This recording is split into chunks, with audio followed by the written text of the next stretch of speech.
están? Bienvenidos, bienvenidas. Aquí estamos en esta tercera edición de DTV, cerrando ya la jornada del día de hoy, donde estuvieron discutiendo los diputados y diputadas en varias comisiones, poniéndose de acuerdo, llegando a consensos para dictaminar algunos proyectos que pronto esperemos lleguen al recinto para ser debatidos. También, bueno, la expectativa para la reunión de mañana, que es algo de lo importante de la agenda de esta semana, porque se retoma el debate sobre la inseguridad en Santa Fe, sobre la narcocriminalidad y esta forma a través de las sociedades de acciones simplificadas que comentaban hace un rato nada más nuestros colegas del resumen, justamente su vinculación con el narcotráfico y la necesidad de fortalecer algunos de los registros y sobre todo la transparencia en la constitución de estas sociedades de acciones simplificadas. Esta manera que hay, que se promovió a través de una ley en el 2017, pero que está trayendo consecuencias no buscadas por la promoción de esta formalización, en definitiva, a través de estas sociedades. Pero también vamos a seguir analizando lo que ha dejado la Comisión de Juicio Político. Ha habido muchas repercusiones en el día de hoy en todos los medios de comunicación sobre las declaraciones de Daniel Héctor Marchi, que fue hasta la semana pasada el secretario general de Administración de la Corte Suprema de Justicia. Y bueno, entre otras cosas, dejó aquí expresado una situación que empieza a dar cuenta de la situación difícil que se vive en el ámbito del cuarto piso de tribunales donde está la Corte Suprema, porque advirtió que hay amenazas y amedrentamiento a los trabajadores en pos de sus posibilidades de declarar en este juicio político, que recordemos le sigue a los 4 miembros de la Corte Suprema y que es político, no tiene una sentencia, sino que lo que busca es analizar si ha habido mal desempeño en las funciones como ministros de la Corte. Así que va a seguir esto el jueves y hoy nos vamos a centrar para hablar con algunos diputados y diputadas de la Nación. Hay muchos dando vuelta aquí por la ciudad porque ya hay comisiones, hay varias esta semana, así que aprovechan entre la campaña a hacerse presentes. Este es el caso de la diputada Roxana Chala, del Frente de Todos de la provincia de Tucumán, candidata además a intendente de San Miguel de Tucumán. También el diputado Carlos Fernández de la provincia de Córdoba, el Partido Solidario dentro del Frente de Todos. La diputada Romina del Pla, del Frente de Izquierda, del Partido Obrero. Y también la diputada Mabel Caparrós, que es de la provincia de Tierra del Fuego, del Frente de Todos. Así que con ellos vamos a estar hablando, conversando, viendo qué análisis hacen de la política de este momento, también crítico que se está viviendo con la economía, la tensión que hay por la corrida cambiaria y la presión sobre el dólar, y no solo la sequía, sino la imposibilidad de promover la venta de granos y la exportación entonces de nuestros commodities. Saludo a mis colegas y compañeras que están trabajando, que están aquí repasando lo que ha dejado las comisiones. Jessica Calcaño, buenas tardes, bienvenida. ¿Cómo estás, Samantha? Bien, acá sí, siguiendo una semana con bastante trabajo en las comisiones, y en el día de mañana, como decías, vuelve el debate sobre el narcotráfico. Se va a abordar con expositores una legislación que fue votada por iniciativa del anterior gobierno de Cambiemos, que fue presentada por el Poder Ejecutivo ese entonces en el 2016, y bueno, en distintas investigaciones judiciales saltó que estas sociedades eran utilizadas para blanquear dinero proveniente del narcotráfico, así que mañana va a ser una jornada interesante para escuchar a distintos expositores. Sí, también va a ser un momento para recordar y rememorar cuáles eran las posiciones asumidas en el 2017, momento en que se dio este debate allá por ese año, sobre todo porque cambiaron las relaciones de fuerza. En ese momento Juntos por el Cambio era gobierno y se promovió altamente este proyecto. ¿Cómo anda, Melissa Jofre? ¿Todo bien? Hola, Amanda, buenas tardes. Sí, bueno, mañana va a ser importante, además por el tenor, ¿no? Las visitas. De las exposiciones que va a haber, nada más y nada menos que el presidente de la Corte Suprema de Santa Fe, quien creo que cuando se presentó el proyecto el 22 de marzo por parte de Germán Martínez y Paula Penaca, que son los diputados del Frente de Todos que lo encabezan, habían dado cuenta, ¿no?, de un informe justamente que hizo el presidente de la Corte de Santa Fe sobre, bueno, el uso de estas SAS, que en su momento, en 2017, cuando se aprobó la ley, como recordaba Jessica, eran los primeros meses de la gestión de Cambiemos. Se aprobó en marzo, creo, y en ese momento, bueno, se hablaba de que las SAS servían para abrirte una empresa en 24 horas. Claro, que como es un proceso digital, no requiere todo el respaldo documental, que sí requiere la apertura de otro tipo de empresas, de otro tipo de registración de empresas. Tampoco es solamente unipersonales, pueden ser de más de una persona, pero lo que se pone en valor es la facilidad y la rapidez en que estas herramientas digitales ayudan a la constitución de estas empresas, estas sociedades anónimas. El problema está, en definitiva, que sin respaldo documental, después también el seguimiento es muy difícil y eso es un poco lo que están cuestionando, ¿no? Sí, un poco está fuera de la órbita de lo que es la Inspección General de Justicia, que es el organismo que justamente controla y regula toda la inscripción de las distintas sociedades comerciales. Bueno, en este caso, estas sociedades de acciones simplificadas no están bajo esa órbita, no tienen controles, no tienen regulaciones y, como decían, se hacen en 24 horas y por internet. Entonces, bueno, justamente el proyecto del diputado Martínez también tiene la firma de la presidenta de la Cámara, Cecilia Moró, viene a proponer un cambio en esta normativa que fue presentada en 2016 y sancionada finalmente en el 2017. Sí, también hay que decir que durante el periodo de sesiones telemáticas también hubo un trabajo en el Senado de la Nación para revisar, ya se venía observando, el propio presidente de la Nación hizo en su momento también en las sesiones ordinarias del 21, del 22 alguna referencia respecto a estas tipos de sociedades y a esta facilidad, ¿no? Porque si está un poco flojo de papeles y vos podés ir cumplimentando de ahí en adelante tu formalización, bueno, te permite mover capitales y entrar en herramientas financieras que están destinadas sobre todo a las sociedades anónimas, no a los monotributistas, ¿no? Justamente diferencia entre estos dos sectores. Sí, en el Senado se había llegado incluso a la media sanción. La discusión se dio en el recinto, pero bueno, perdió estado parlamentario la ley al no tratarse aquí. Y hace unos días atrás, el propio senador Oscar Parrilli, que era el que lo había impulsado el tema en la Cámara Alta, bueno, dijo que ahora el Frente de Todos celebraba que el Frente de Todos en la Cámara Baja había presentado un proyecto superador y que esperaba que, bueno, se apruebe y pase al Senado, donde ahora, como decimos, está todo más complicado. Exacto. También hay que decir que tuvo dictamen de comisiones, el proyecto que tuvo media sanción en el Senado, luego no avanzó finalmente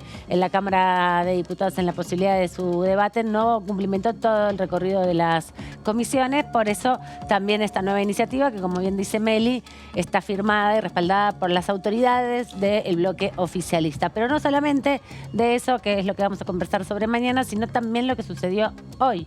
Hoy hubo comisiones, esta tarde, primero la Comisión de Cultura, luego la Comisión de Discapacidad, donde se trataron varios proyectos que llegaron a dictamen.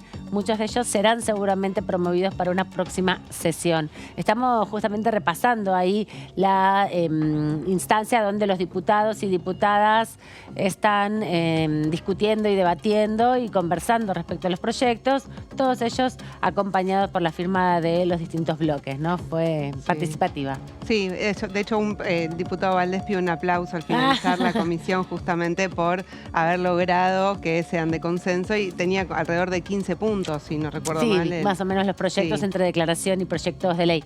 La diputada Micaela Morán, del Frente Renovador en el Frente de Todos, diputada que asumió hace poco tiempo aquí en la Cámara de Diputados en reemplazo de Daniela Vilar. Ella estuvo participando en la Comisión de Discapacidad y habló con nosotros en los programas de la tarde de Diputados TV y conversó sobre la aprobación de estos proyectos. La verdad que fue una comisión donde hemos trabajado con, la verdad que muy favorable con muchos de los proyectos y los dictámenes que hoy resolvimos.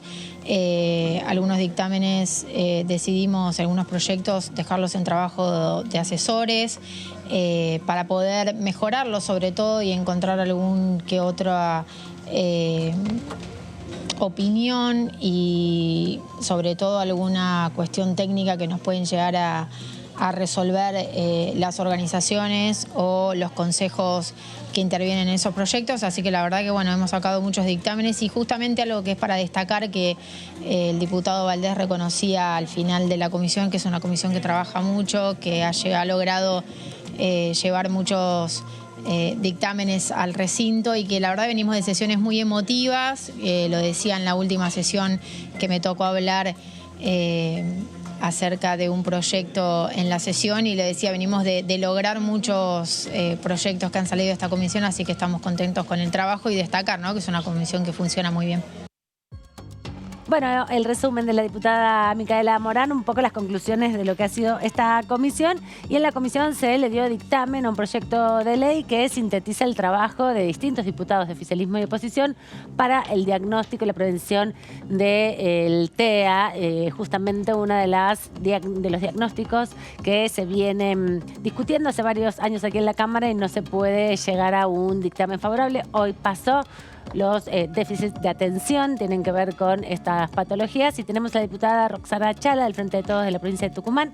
Gracias por estar, bienvenida, diputada. Muchas gracias a ustedes por la invitación. Te nombraron hoy en la comisión, llegaste, bueno, sobre la hora finalmente por un retraso de vuelos, pero sos autora de uno de los 3 proyectos que estuvieron en debate y que hoy tuvieron dictamen de comisión. Así es, un gran trabajo de los asesores y de la comisión y del presidente de la comisión, de Luis Di Giacomo, para poder consensuar en una ley que del 2014, sí. Ustedes saben que la 26043 está del 2014, pero queríamos hacer unas modificaciones porque tiene que ver con los años que han pasado y lo que va sucediendo en la sociedad con respecto a este diagnóstico, ¿no? Ajá. O sea que en el 2014 ya había un inicio de reconocimiento del diagnóstico. Así es, totalmente. Reconocimiento del diagnóstico, una interdisciplina, pero cada vez que pasan los años vamos viendo que aparecen nuevas barreras, ¿no?, para estos niños y niñas que se diagnostican. 1 cada 160 niños o niñas tiene este trastorno del espectro autista. Wow. Y hay muchas dificultades en el acceso, no tan solo el diagnóstico, sino el acceso a la comunidad, a la sociedad. Y por un lado lo educativo, que tiene mucho que ver, lo recreativo y lo social, ¿no?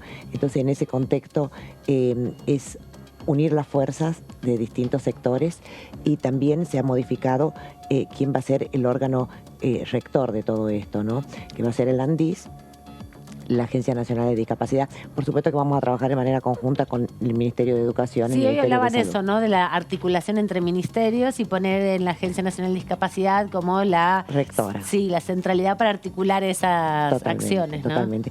Y tiene que ver con esto, ¿no? Muchos de estos niños no tienen, digamos, una aceptación en la escuela, desde el bullying hasta la capacitación del docente, ¿no? Del docente y de todo el equipo de educación, claro. Porque son situaciones especiales y que tenemos que capacitar.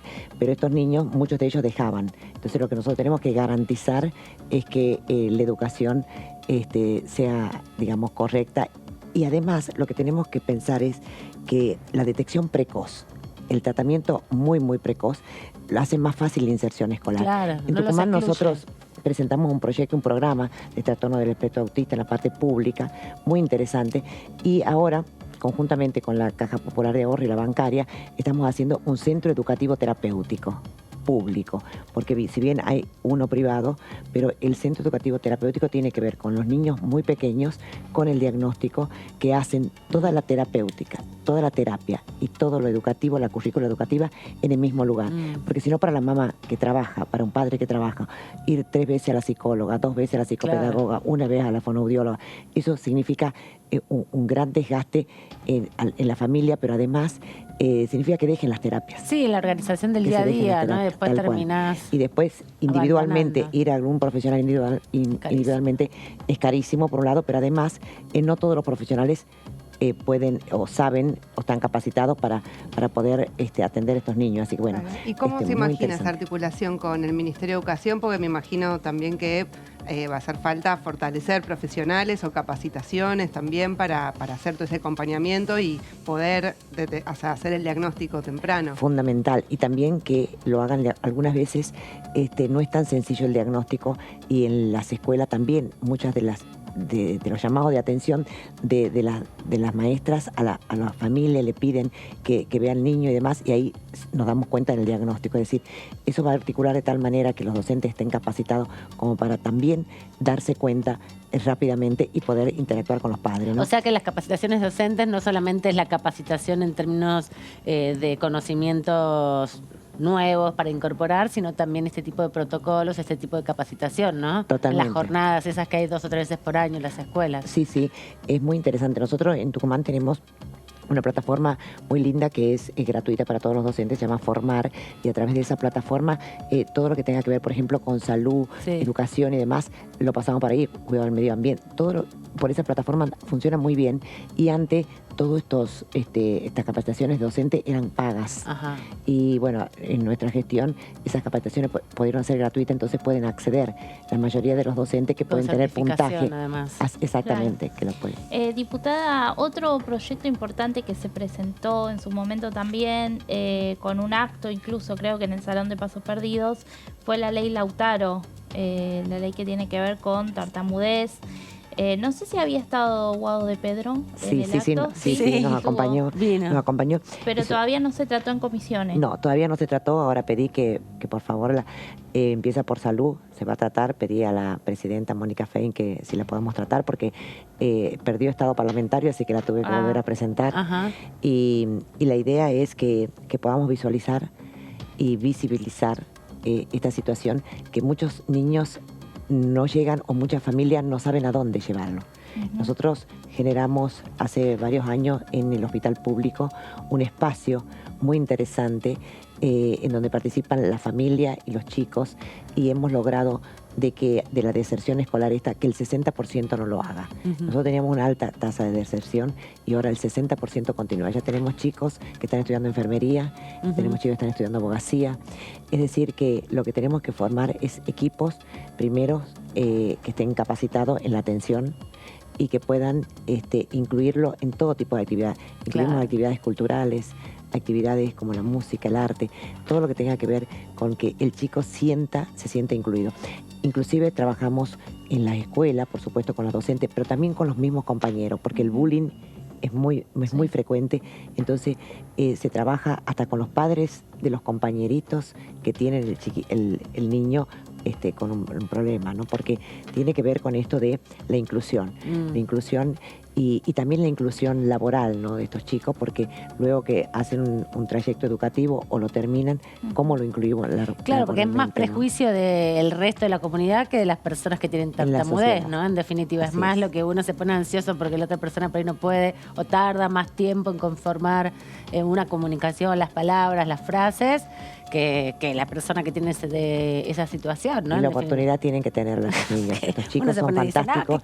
Y la verdad, bueno, que ahora soy madrina de la fundación. La fundación se llama Tortuguitas y es una tarea titánica que hacen los padres, ¿no? En la participación de la familia. Cuando hay acompañamiento familiar es mucho más simple que cuando no lo hay. Quería preguntarte respecto a, los proyectos de salud, los proyectos de discapacidad se han transformado después de la pandemia sobre todo en como las llaves maestras para poder abrir la capacidad de acuerdos entre oposición y oficialismo. ¿Cómo lo vivís también dentro de estas comisiones? Porque hoy también celebraban que se habían puesto todos de acuerdo. ¿Por qué tendría que haber entonces una perspectiva de confrontación en temas tan, atravesados con tanta perspectiva más humana en una dimensión? Porque los proyectos que se vienen aprobando impactan en colectivos que no son tan grandes, en definitiva, ¿no? Pensaba la otra vez cuando se aprobó una de las leyes que se estaba discutiendo, justamente impactaba en alrededor de 8.000 personas, ¿no? Entonces hay como para ir viendo cómo se articula la discusión política. Y la verdad que es lo que me atrapa de todo esto, ¿no? Que uno pueda en salud avanzar. Porque yo creo que salud es transversal a todo y ahí las discusiones podemos tener algún punto de vista distinto en alguna situación especial. Pero el camino, siempre encontramos caminos comunes. Sí, además nadie creo que quiera quedarse pegado a una situación de decir, no, esto no lo hagamos, ¿no? También hay un poco... Estuvimos por ejemplo, con la pubertad precoz. Claro, pubertad precoz era el proyecto, exacto, que impactaba más o menos un universo de 8.000 bueno, salvo en algunas votaciones que ahí sí se reflejan algunas posturas, ¿no? Que son más presupuestarias, me parece. Totalmente, en general, ¿no? totalmente. De los sectores que tampoco, digamos, discuten en las comisiones la letra de la ley. Y fíjense que en los últimos proyectos siempre hay 1 o 2 de salud, ¿no? Sí, exacto, que terminan siendo la forma de canalizar un encuentro posible, ¿no? Totalmente. Y ahí aprovechar, porque hay que actualizar mucho la legislación. Tenemos que aprovechar, yo digo siempre, en avanzar con los proyectos de salud que tenemos, siempre llegamos a un consenso. Pero bueno, eso es importante porque en eso pensamos igual, en que la gente tiene que tener derecho a algo tan esencial, ¿no? Como es la salud, y generalmente son patologías, algunas poco frecuentes, otras más frecuentes, ahora como el TEA, que es frecuente, porque nos imaginamos esa mamá, esa familia desesperada en conseguir, que quiere hacer todo para su hijo. ¿Qué madre o padre no quiere hacer todo lo mejor para que su hijo sea reinsertado en la sociedad, ¿no? Porque de repente uno se imagina el chico grande, qué salida laboral va a tener, cómo va a vivir sus hermanos, qué va a pasar cuando sean adultos mayores, ¿no? Y en este espacio que hay un lugar público que vamos a hacer es de 4.000 metros cuadrados, es decir, va a haber todas las actividades que va a poder hacer el niño acá, y eso está muy bueno, y tendríamos que estimular en todas las provincias que se generen estos centros educativos terapéuticos para directamente direccionarlo a la escuela que le corresponda inmediatamente, porque ya tiene una terapia intensa que después la puede continuar seguramente, pero si nosotros hacemos desde el kinder de los niños, es mucho más fácil para los padres también, ¿no? ¿Y la Comisión de Salud está trabajando algún proyecto en particular para estos próximos días, para presentar? 2 proyectos muy interesantes. Uno es de seguridad del paciente. Que estuvieron discutiendo hace unas semanas atrás, ¿no? Sí, Hubo una informativa. Así es. Bien. Se trabajó mucho en seguridad paciente, hay que decirlo. Y la otra también, que presenté un proyecto yo sobre el Instituto de Evaluación de Tecnologías en Salud, que tiene que ver con esto de que siempre pedimos estudio y queremos hacer tratamientos y algunas veces son muy costosos, y es costo-beneficio. Hay demostrado acá que realmente va a beneficiar esa terapia a una persona o no. Entonces esa agencia va a dirimir muchas cuestiones que muchas se judicializan también, ¿no? Perfecto. Diputada, quiero llevarla a su provincia. Hace pocas horas hubo un debate. Usted es candidata, bueno, ¿cómo está Intendenta, transitando? ¿no?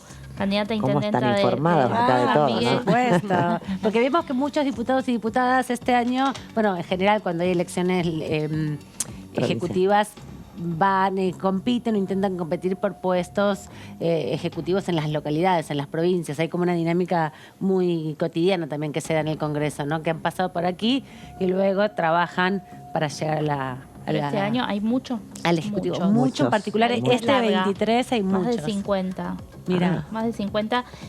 O sea, más de 50 legisladores que son candidatos, digamos, a gobernador, vice, intendente. Sí. Pero ya tenemos un también gobernador. Exacto. Ya tenemos Pero un también gobernador. hay después diputados que son candidatos a legislador provincial. Sí, exacto. Bueno, Sí. diferente. Bueno, yo estoy de candidata para la intendencia por el Frente de Todos. Así que ayer, bueno, un debate muy interesante que tiene que ver con mejorar la ciudad, ¿no? Mejorar la ciudad de San Miguel de Tucumán, una ciudad que tiene 600.000 habitantes, una ciudad muy linda, pero está muy descuidada, también tenemos que decirlo. Tenemos que mejorar en tránsito, tenemos que mejorar en transporte, tenemos que mejorar en espacios verdes, en basura. Tucumán, una de las propuestas que yo hice ayer casualmente es mejorar todas estas situaciones que todo el mundo la ve, la siente y pide por eso, ¿no? Tucumán es el Jardín de la República, es nuestra ciudad histórica donde nació la independencia, y tenemos muchos lugares, tenemos que volver a nuestras raíces, a nuestra cultura, poder tener esa ciudad que siempre fue, ¿no? Ese Jardín de la República. Y hoy la basura es un gran tema en la capital, Sí. es un gran problema. Debe ser una de las pocas provincias que no hace separación de basura, no hacemos separación de basura, ¿sí? Así como usted. Así que mi propuesta, del primer día, digo, vamos a separar la basura intradomiciliaria, empezando por el domicilio y luego con la recolección, por Claro, el supuesto, origen, diferenciada desde el origen, porque, bueno, cada tucumano en San Miguel de Tucumán produce 1 kilo de basura por día, y además tenemos que trabajar en el reciclado. El 80% de la basura se puede reciclar y tenemos que ir a la economía circular, que es nuestro fin último, ¿no? Así que bueno, estamos trabajando con esto, muchos proyectos interesantes. Tienen elecciones el 7. El 14. El 14 ustedes, el 14 de mayo, dentro de 15 días Sí, ya. sí, estamos ahí, así que bueno, buenas propuestas, el uso, por supuesto, ¿Son la paso innovación. o directamente son las generales? Son las generales. Ah, Son las generales. O sea que se define ahí. Nuestro Frente de Todos eligió una candidata, que soy yo, así que hace el 27 de enero. Sí. El 27 de enero ya estaba definido quién era la candidata por el Frente de Todos. Bueno. Así que bueno, Te quería presentamos preguntar las por otro propuestas. proyecto que también me comentabas antes de entrar a la charla que habías presentado y que, bueno, en la Ciudad de Buenos Aires había generado mucha discusión hace algunos meses atrás en el verano, que tiene que ver con incorporar la protección solar como una de las prestaciones también, digamos, de que tengan descuentos en las farmacias o que sean de entrega gratuita, ¿no? Para Así proteger es. la piel. Me acuerdo cuando lo presentó acá Ofelia Fernández, legisladora de la Ciudad de Buenos Sí, Aires, sí. se armó un revuelo terrible diciendo que era algo superfluo, que no se No. podía promover que el Estado gaste plata en protector solar. ¿Cuál es el enfoque de tu presentación? En realidad hay lugares, hay provincias donde las altas temperaturas, sabemos hoy con el cambio climático también, y en Tucumán es bastante altas las temperaturas y además la exposición solar sabemos la importancia que tiene en el cáncer de piel, ¿no? Ujú. Esto tiene que ir acompañado, no es tan solo el uso del protector solar, sino tiene que ir acompañado de programas de detección y prevención del cáncer de piel. Entonces también tiene que ver con consultorios públicos en donde puedan hacer un diagnóstico de de las lesiones lunares que tengan las personas sospechosos y también indicar en las personas que son muy blancas y en las personas que tienen mayor riesgo, por supuesto, la cobertura total de la protección solar. Y también presenté un proyecto que tiene que ver con la fe de vida, ¿no? Ajá. Ah, que también se estuvo discutiendo Sí, en sí, el sí. Senado de la Nación la Sí, sí, semana sí. pasada y Sí, se sí. aprobó la Yo- eliminación de la fe de vida para los trámites de las jubilaciones, Estoy ¿no? esperando exactamente que venga porque yo me he presentado uno por diputado, porque es muy, es victimizar a los adultos mayores que tienen que ir para cobrar su jubilación, Ujú. que es una jubilación que se la ganaron ellos y demasiado Baja de las casas, sí. hay que decirlo. Por supuesto. Y que encima todos los meses tengan que decir, estoy viva, sigo vivo, estoy bien. O sea, es muy feo tener que a esa edad, yo creo que justificar que uno está vivo 30 días más, ¿no? Entonces me parecía que era muy correcto que ese trámite, hoy con el uso de la tecnología y la innovación tecnológica, directamente un certificado de defunción tiene que dispararse a los lugares que sea necesario, De a la manera ANSES, al inmediata. civil, inmediatamente, exactamente. Ujú. Y no darle al ciudadano, a un adulto mayor, ponerle una barrera más, creo, ¿no? Además de todas las que tiene. Claro. Pues ya, bueno, no sé, una Sí, pregunta. yo quería preguntarle, Sí. pues en la última sesión se llevó el tema del dengue, se Sí, planteó como propuesta Sí, sí. declarar la emergencia verdad. sanitaria y se focalizó en las provincias del norte justamente, donde, bueno, hay más pobreza, donde afecta más Hay el más dengue. calor. Claro. Consultarle qué opinión tiene sobre esa propuesta que se hizo en la sesión y cómo está la situación en la provincia de Tucumán, ya que tiene experiencia Sí, en sí, salud. Ya que fuiste ministra. Tenemos que decir que es regional, ¿no? Esto es consecuencia del cambio climático también. Esto es consecuencia del no cuidado de todo del no cuidado en la recolección de basura, en la arborización del medio ambiente que tiene que ver con esto y el daño que le hacemos al medio ambiente. En esta situación aparecen enfermedades emergentes, nuevas, o enfermedades reemergentes que ya no estaban y que ahora están. Tenemos el dengue, es de la región, no es de una provincia, sino de la región, y tiene que ver con como yo digo, el sistema de salud paga las consecuencias de la enfermedad del dengue, como paga las consecuencias, por ejemplo, de los accidentes de tránsito, pero la prevención está fuera del ámbito del sistema de salud. Y esa prevención tiene que ver mucho con los gobiernos locales, ¿no? Los gobiernos locales en donde es la cercanía con el ciudadano, Ujú. porque tiene que ver con esto de entrar a las casas de la gente. El mosquito es intradomiciliario, ya lo sabemos, y el cacharro, hay que descacharrar las casas, y en eso tiene que estar mucho los gobiernos locales a la par de la gente, ayudándole, capacitando y además acompañando, ¿no? De que las plazas estén los espacios verdes, cortado el césped, de que Fumigado se fumiguen también. en el momento adecuado, que No se acumule el que agua. el vecino pueda sentirse que tiene un acompañamiento. Es decir, Claro. de repente, sí, están los cacharros, los sacamos, ¿dónde lo ponemos? ¿Quién los lleva a los cacharros? Es decir, tenemos que tener, en eso creo que es muy importante el acompañamiento. Hay dos cosas que son muy costo efectivas. Uno es descacharrar, es lo más importante, y otro es concientizar a las personas que esto no puede estar así, o está dado vuelta, algo que tenga líquido, o está bajo techo. Pero no podemos, porque todos los huevitos se ponen De las y larvas de los mosquitos. puede durar un año, el ciclo, un año. Llueve, vuelve a tener la altura, se revientan los huevos y sale de nuevo la larva que es el mosquito. Entonces, tenemos que trabajar un año antes para prevenir todo esto. Pero como digo, el impacto es en salud, siempre uno dice el ministerio, pero la prevención está antes, previa, ¿no? Y ahora me encantó, justo le iba a llamar al diputado Cobos, porque yo estaba trabajando con el Instituto Miguel Lillo para la esterilización de los machos. Sí, hay Justo un proyecto, ¿no?, que va Sí, lo impulsándose presentó. respecto a que se pueda esterilizar a los Tenemos que ir a lo mosquitos también biológico. para... Sería una estrategia fundamental porque mucha gente ahora tuvo dengue y sabemos que en la segunda vuelta La el reinfección riesgo es más complicado. es más complicado porque el dengue hemorrágico. Entonces, justo yo estaba trabajando con la gente de Tucumán, de un instituto muy importante que estudia todo esto, para ver qué otra estrategia, porque hoy hay que plantear la estrategia para el año que viene. Claro. Hoy ya tenemos que ponernos a trabajar, ya tenemos que trabajar en un plan de contingencia para el año que viene, porque si no vamos a estar en problemas. Pero es muy importante el trabajo conjunto, ¿no? De los ministerios, de los gobiernos locales, de todos los municipios. Ahí tenemos que estar todos, porque sería muy simplista decir la culpa la tiene un ministro de salud, la culpa la tiene... no. Todos podemos colaborar para disminuir el dengue, todos, desde el lugar que estemos.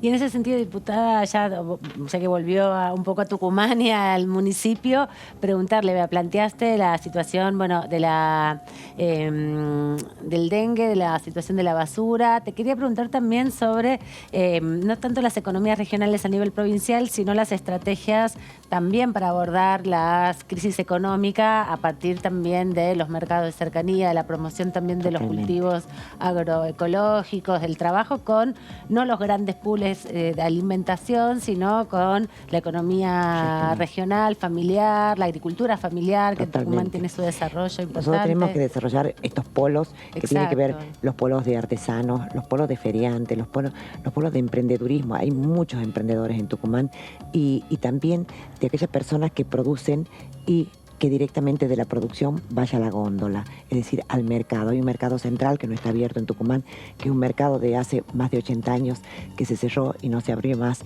Eso tenemos que recuperar esos mercados para que la gente que produce pueda vender sus productos ahí. Tenemos que recuperar aquel emprendedor y tenemos que darle un espacio, un polo para el emprendedor para que tenga la posibilidad de vender sus cosas y de poder usar la tecnología también, ¿no? Porque hoy las cosas también se pueden vender a través virtualmente, digamos. Tal cual. Bueno, pero también lo que pasa es que, queremos... por ejemplo, las hortalizas y bueno, los alimentos sobre todo están muy caros. Parte de ese encarecimiento tiene que ver con la cadena de producción, con el transporte.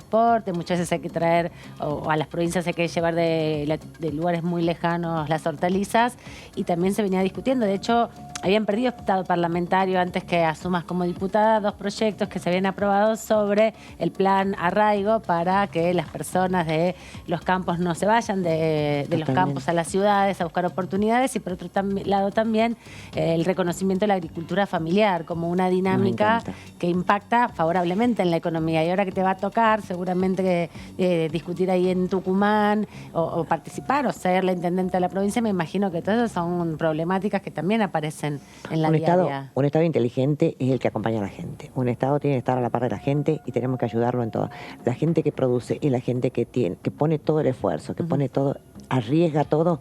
Después tenemos intermediarios y cuando está en góndola es carísimo, no lo pueden acceder. Entonces nosotros queremos ese mercado, necesitamos ese mercado para que la gente vaya directo desde la producción al mercado, ¿no? Es muy interesante y además estimulamos las huertas familiares, ¿no? Porque creemos, ahí por ejemplo ahora vamos a implementar en un barrio que se llama 200 viviendas las huertas familiares para que tengan la lechuga, el tomate, el pimiento que está caro. Entonces le acceden a eso, le enseñamos, se los capacita y pueden consumir su familia sin ningún aditivo y demás, así que conservante, así que es totalmente sano. Por ejemplo, la hidroponía también es una buena estrategia. Acá está el diputado que quiere impulsar un proyecto sobre hidroponía, que es Eber Pérez Plaza, compañero suyo de bancada de Mendoza, que siempre hemos hablado varias veces ya, y plantea justamente la necesidad de la capacitación de hidroponía en las escuelas para poder confrontar también la falta de producción de hortalizas o las dificultades en la producción de hortalizas. Así que ahí ya le conseguí. Nosotros lo hacemos en Tucumán en distintas escuelas y también lo hacemos desde el ministerio, lo hacemos también con el INTA, con la gente de producción. pero Bueno, muy diputada, interesante. gracias por este rato aquí en la tercera edición y bueno, nos veremos en los próximos días antes de la elección, esperemos. Seguro, o después le vengo a contar. Bueno, después nos viniste a contar seguro cómo ha sido el resultado. Nosotros vamos rápidamente a la presentación de nuestro próximo entrevistado de esta manera.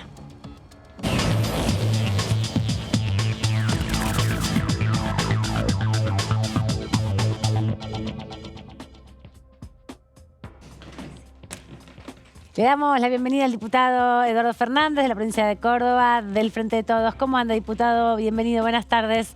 Bienvenido a la tercera edición. Buenas tardes, ¿cómo les va? Muy bien, aquí estábamos repasando con una compañera suya de bancada, con la diputada Roxana Chala, las novedades en la Comisión de Discapacidad y también las de Salud. Pero bueno, también queríamos conversar un poco con usted sobre cómo va viendo el trabajo de las comisiones, el trabajo parlamentario. Bueno, esta semana ha habido varias comisiones, va a haber mañana una muy importante, que tiene que ver con las sociedades de acción simplificada, con la modificación un poco de la ley. Bueno, parte de tu expertise no es el derecho, sino principalmente lo económico. Preguntarte cómo ves la necesidad de revisar por lo menos esa legislación que se aprobó en el 2017 y que desde el oficialismo impulsan varias modificaciones. Parrilli lo hizo en el Senado, ahora esta modificación que impulsa Germán Martínez aquí en Diputados. El presidente de la Nación hizo referencia también a la necesidad de revisar la legislación que facilitaba la constitución de estas sociedades. ¿Cuál es tu perspectiva? Bueno, usted sabe que desde el ámbito empresario que me moví antes de ser diputado,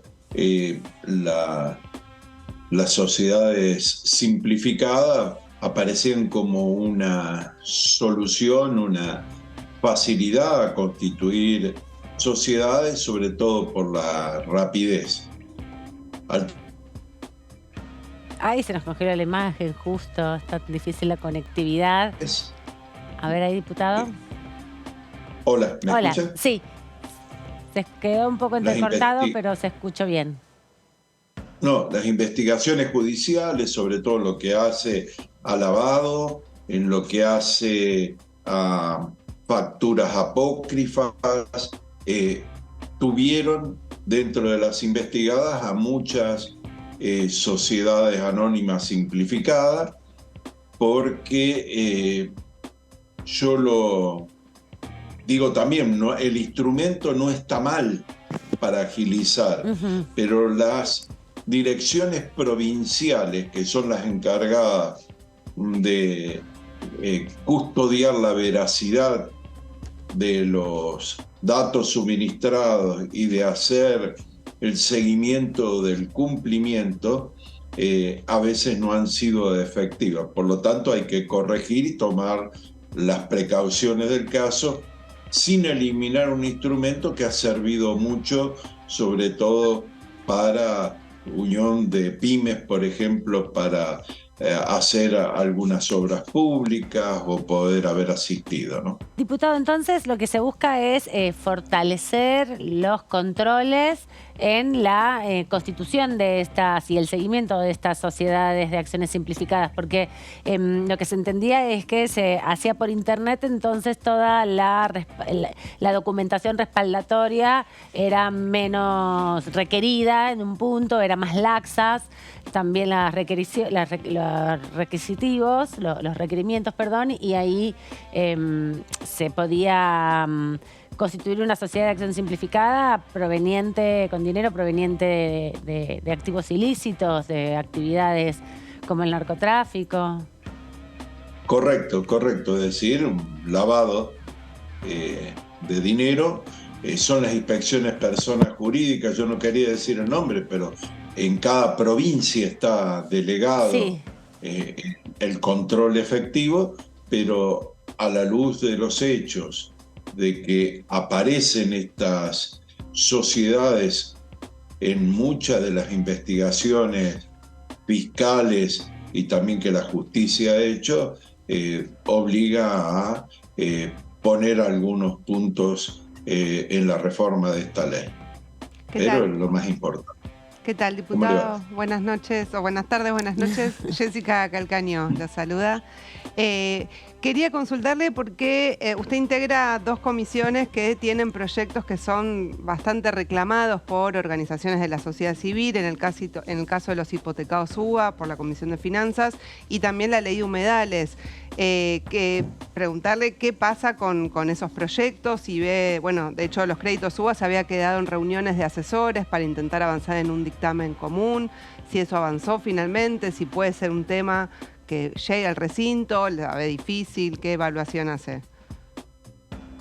Fíjese ahora con estos incrementos inflacionarios y que queden los salarios por atrás, va a ser más angustiante muchas de los reclamos que nos hacían las asociaciones y los endeudados. Sé que se está trabajando, nosotros desde el bloque habíamos elevado una propuesta que fue avalada por el presidente del Banco Central, que asistió a una reunión de comisión, y lo que hay que ponerse de acuerdo para dar respuesta. Yo le puedo agregar otras leyes, ¿no? La de alquileres, hay otras leyes que también en el momento en que las desigualdades lamentablemente se amplían en lo económico y en lo social, se hacen más urgentes.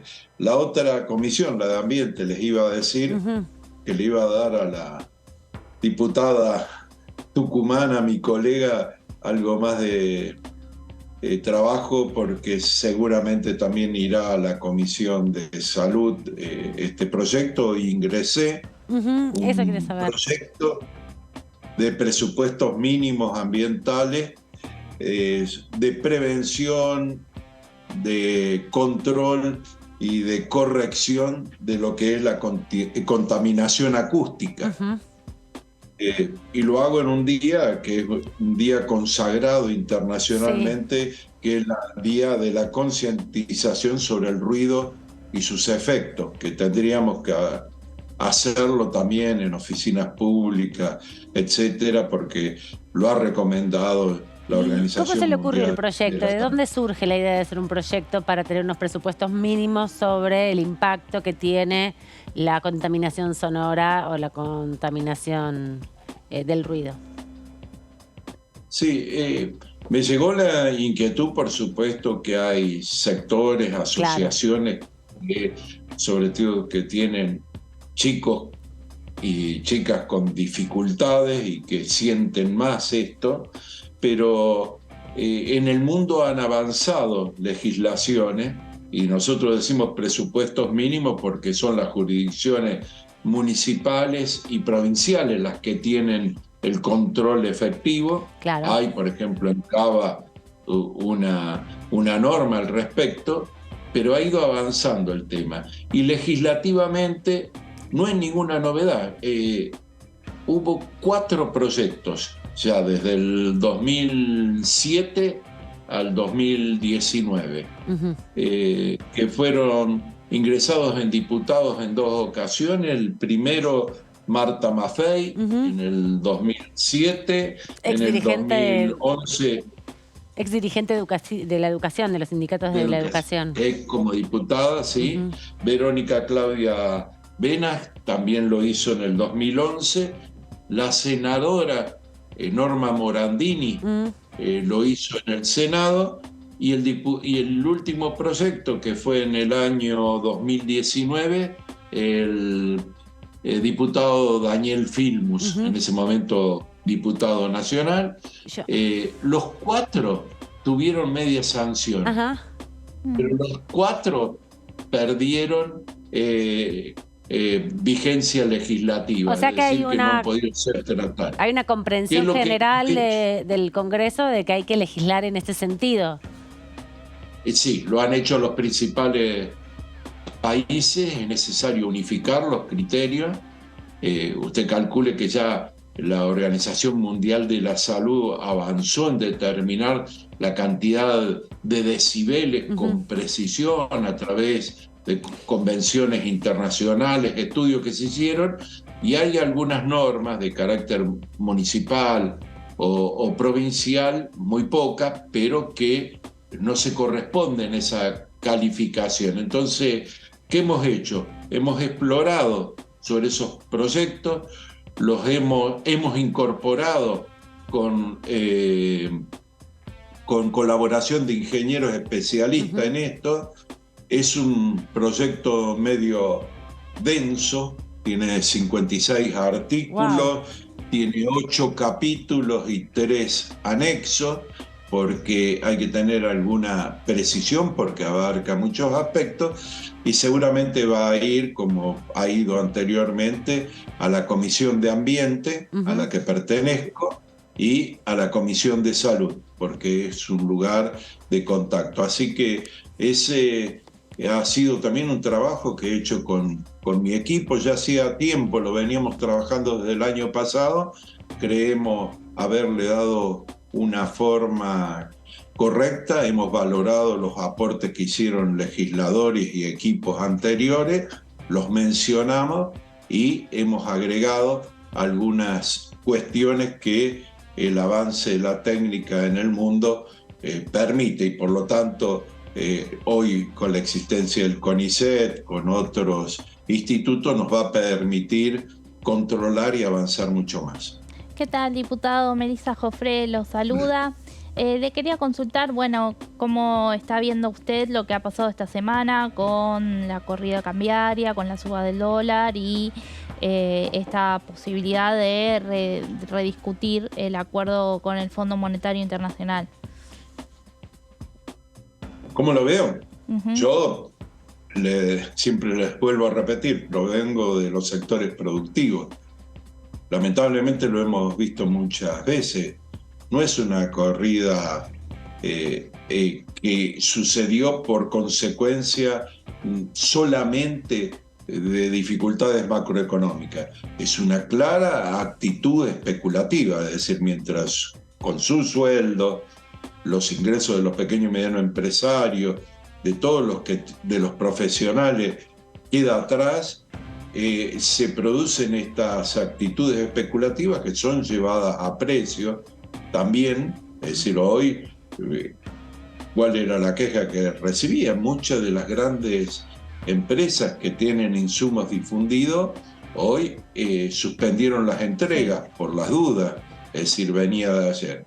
Esta actitud especulativa no es contra un gobierno, crea condiciones políticas para ser aprovechadas por algunos sectores de la oposición que creen que cuando peor tienen más posibilidades electorales, pero yo creo que el ministro Massa está tomando medidas. Hoy ha habido una muy importante que ya se venía trabajando en el anuncio cuando estuvo el Poder Ejecutivo, Massa, presidente en China, que es la posibilidad de los swap llevado a la comercialización. Se aceleró la presencia hoy de autoridades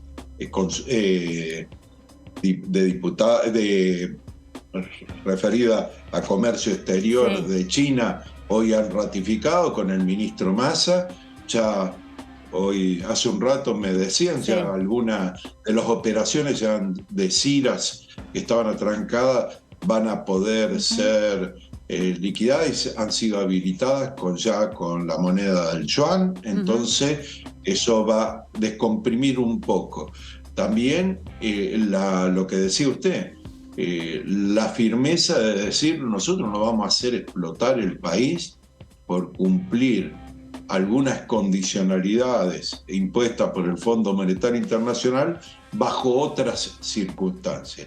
Acá las circunstancias reales de que van a faltar cerca de $20.000 millones de ingresos por la pérdida de la cosecha, más lo que significa esto en su incidencia fiscal, proponer equilibrios sobre bases que no existían antes.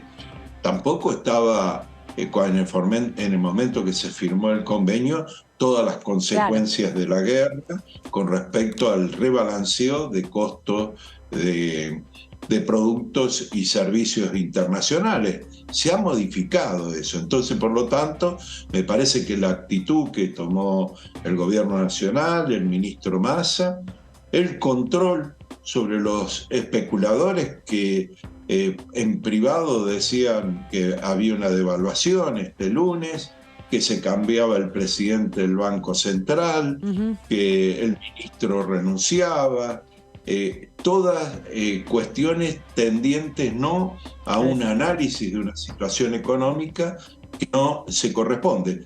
Hace un rato ha terminado el gobierno nacional, vencían casi 1 billón de pesos de compromisos y lo ha superado largamente. El sector privado ha respondido otra vez, refinanciando muchos de esos bonos. Yo creo que con una actitud firme vamos a poder renegociar con el Fondo Monetario Internacional. Lo recuerdo cada vez que me lo preguntan. Al que no fuimos nosotros. No hay nada de lo que proponga el Fondo Monetario Internacional que dentro de esa ortodoxia impone condiciones que a veces no contemplan realidades como la que estamos viviendo, a pesar de haber cumplido algunas metas que nos habíamos propuesto. Entonces, y que las vamos a seguir cumpliendo para la sanidad fiscal. Pero hay que atender esta situación que se crea y que donde también hay sectores que mientras la mayoría pierde, ganan. Ellos cuando ven los balances siempre ganan. O aparece, ganan siempre, ¿no? Siempre. Y, diputado, mencionaba usted el acuerdo con el Fondo Monetario, que, bueno, lo trajimos nosotros. Ahora también hay un gobierno que tomó medidas frente a esa situación. Y bueno, el acuerdo también con el FMI, muchos alertaban que iba a ser inflacionario, que iba a ser recesivo. ¿En qué aspectos cree que se debería renegociar, ¿no? Ante esta situación donde, hay intentos de devaluación o pedidos o presiones para que eso suceda? Fundamentalmente en lo que hace a el nivel de reservas, el nivel que hace de desequilibrio fiscal, porque en el caso de la sequía no es solamente la reserva por el intercambio internacional, sino el efecto que causa, usted sabe, todos los impuestos internos.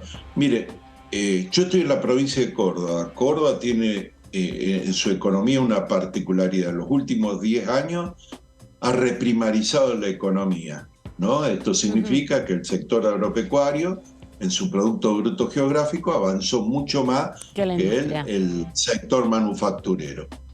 Y ha quedado un estado de debilidad, va a causar serios problemas también en algunas provincias.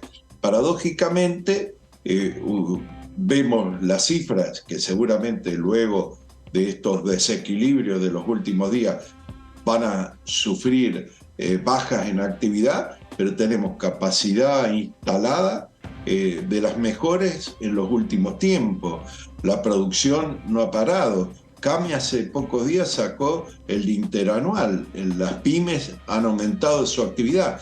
Hay más empleo registrado, pero hay más desigualdad y más especulación. Esto es una puja distributiva y por lo tanto, yendo a su pregunta, el Fondo Monetario Internacional nos tiene que permitir tomar las medidas para corregir lo que le pasa a los ciudadanos.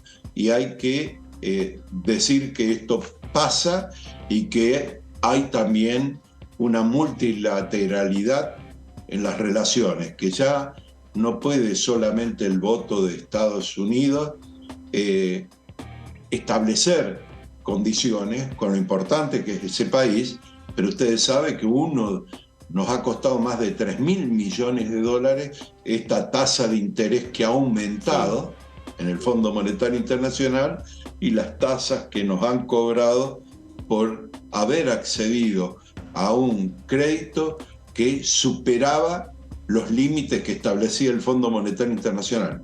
No fue avalado ni por el Congreso, ni por ley, ni por decreto, pero hoy lo tenemos que pagar todo. Gracias, diputado Fernández, por esta conversación. Bueno, nos quedamos como con un pésimo escenario, igual que es el escenario de la actualidad, con esta profundización de las desigualdades y las transferencias de los salarios a los formadores de precios y a los especuladores. Pero bueno, no podemos evadirnos de la realidad y hay que tratar de analizarla también en estos contextos. Así que muchas gracias por su perspectiva y por la disposición de las respuestas a las preguntas. Hasta cualquier momento. Por favor. Adiós. Bueno, así está. Por un lado, los proyectos, este proyecto para retomar una iniciativa respecto a presupuestos mínimos sobre el impacto ambiental que tiene justamente la contaminación sonora. Pensaba Córdoba con todo esa traza que están haciendo de autovía también, que atraviesa parte de las sierras, que están denunciando. Una de las dimensiones es el impacto sonoro que va a tener una autovía en la zona serrana. Así que acá en la ciudad de Buenos Aires el nivel de ruido que hay es tan alto y además también son tan grandes los edificios, hay tantos vehículos que hace muy difícil la supervivencia, en definitiva, ¿no? Uno no lo registra, pero las cada vez más alto, cada vez tenés más problemas auditivos, ¿no? Y eso tiene que ver con la organización urbana. Yo no sabía que hace 10 años que se estaba discutiendo esto. No, verdad, yo tampoco.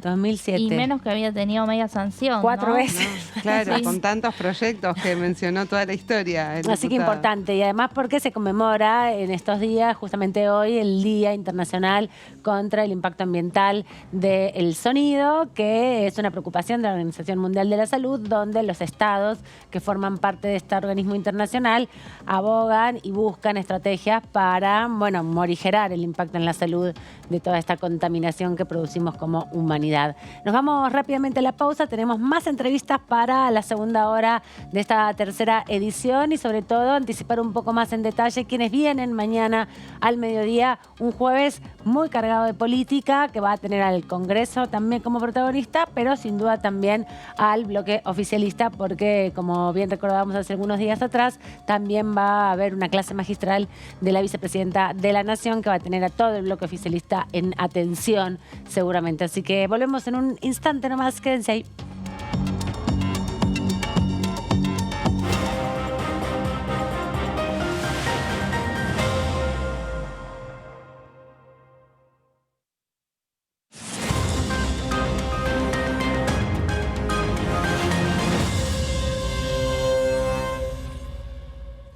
Cuando hagas una compra, paga como quieras, pero paga lo que es justo, porque ahora contás con Precios Justos, el compromiso que tomamos con supermercados y distribuidores de todo el país, para que más de 2.000 productos mantengan su precio por 4 meses y la previsibilidad de que otros 30.000 no superen el 4% de aumento mensual. Además, podés avisar de faltantes o irregularidades para que nadie tenga que pagar de más. Bajate la app, escaneá y conocé los precios justos. Primero la gente. Ministerio de Economía. Argentina Presidencia. Otra jornada aquí en DTV, en Todo Cultura. Es algo que por ahí nos diferencia, nos identifica, nos hace únicos, irrepetibles. Y como te decía, mostramos un poco de la música, mostramos la parte de las fotos, pero también mostramos la producción a través de la gastronomía.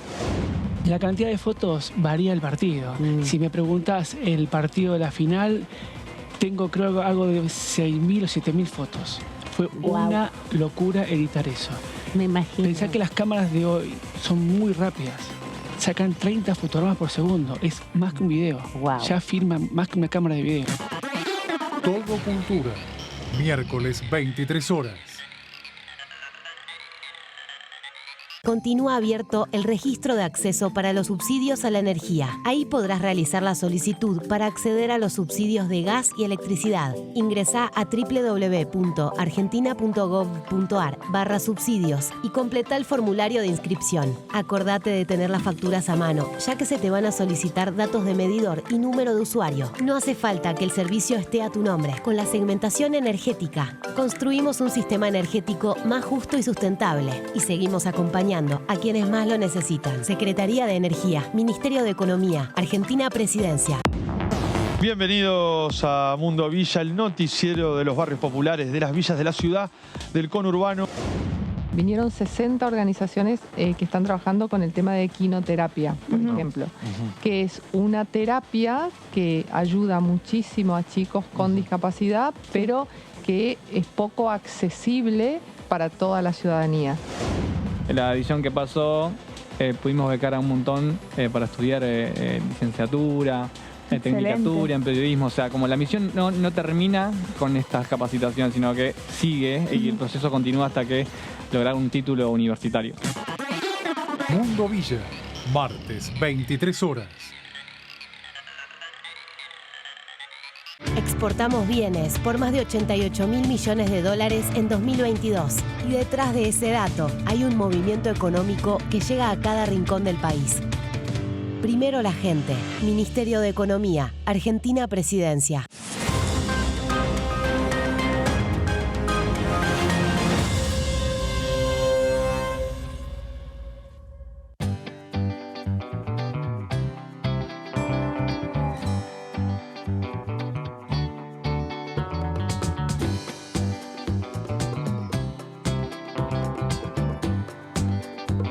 Para hacer visible y formalizar el trabajo en casas particulares, creamos el programa Registradas, generando empleo digno y de calidad.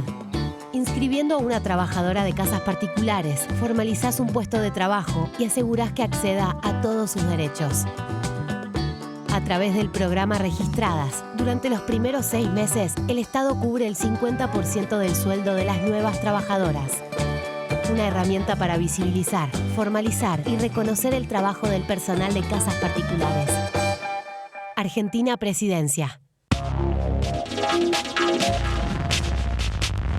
DTV es información, diálogo, análisis. DTV es federalismo, pluralidad de voces, libertad de expresión. DTV es todo lo que un país en democracia tiene que ser. DTV es tu voz en el Congreso. Este 2023 seguí eligiéndonos. DTV, el periodismo en el Congreso. ¿Cómo va a pagar? ¿Efectivo? ¿Débito? Pago lo que es justo. Hoy podés pagar como quieras, pero pagando siempre lo que es justo. Precios Justos es un compromiso entre todas y todos que nos permite desde la app avisar de faltantes e irregularidades para que nadie tenga que pagar de más. Esta medida va a traer orden en los precios y en las casas de cada familia. Bájate la app, escanea y conoce los precios justos. Primero la gente. Ministerio de Economía. Argentina Presidencia.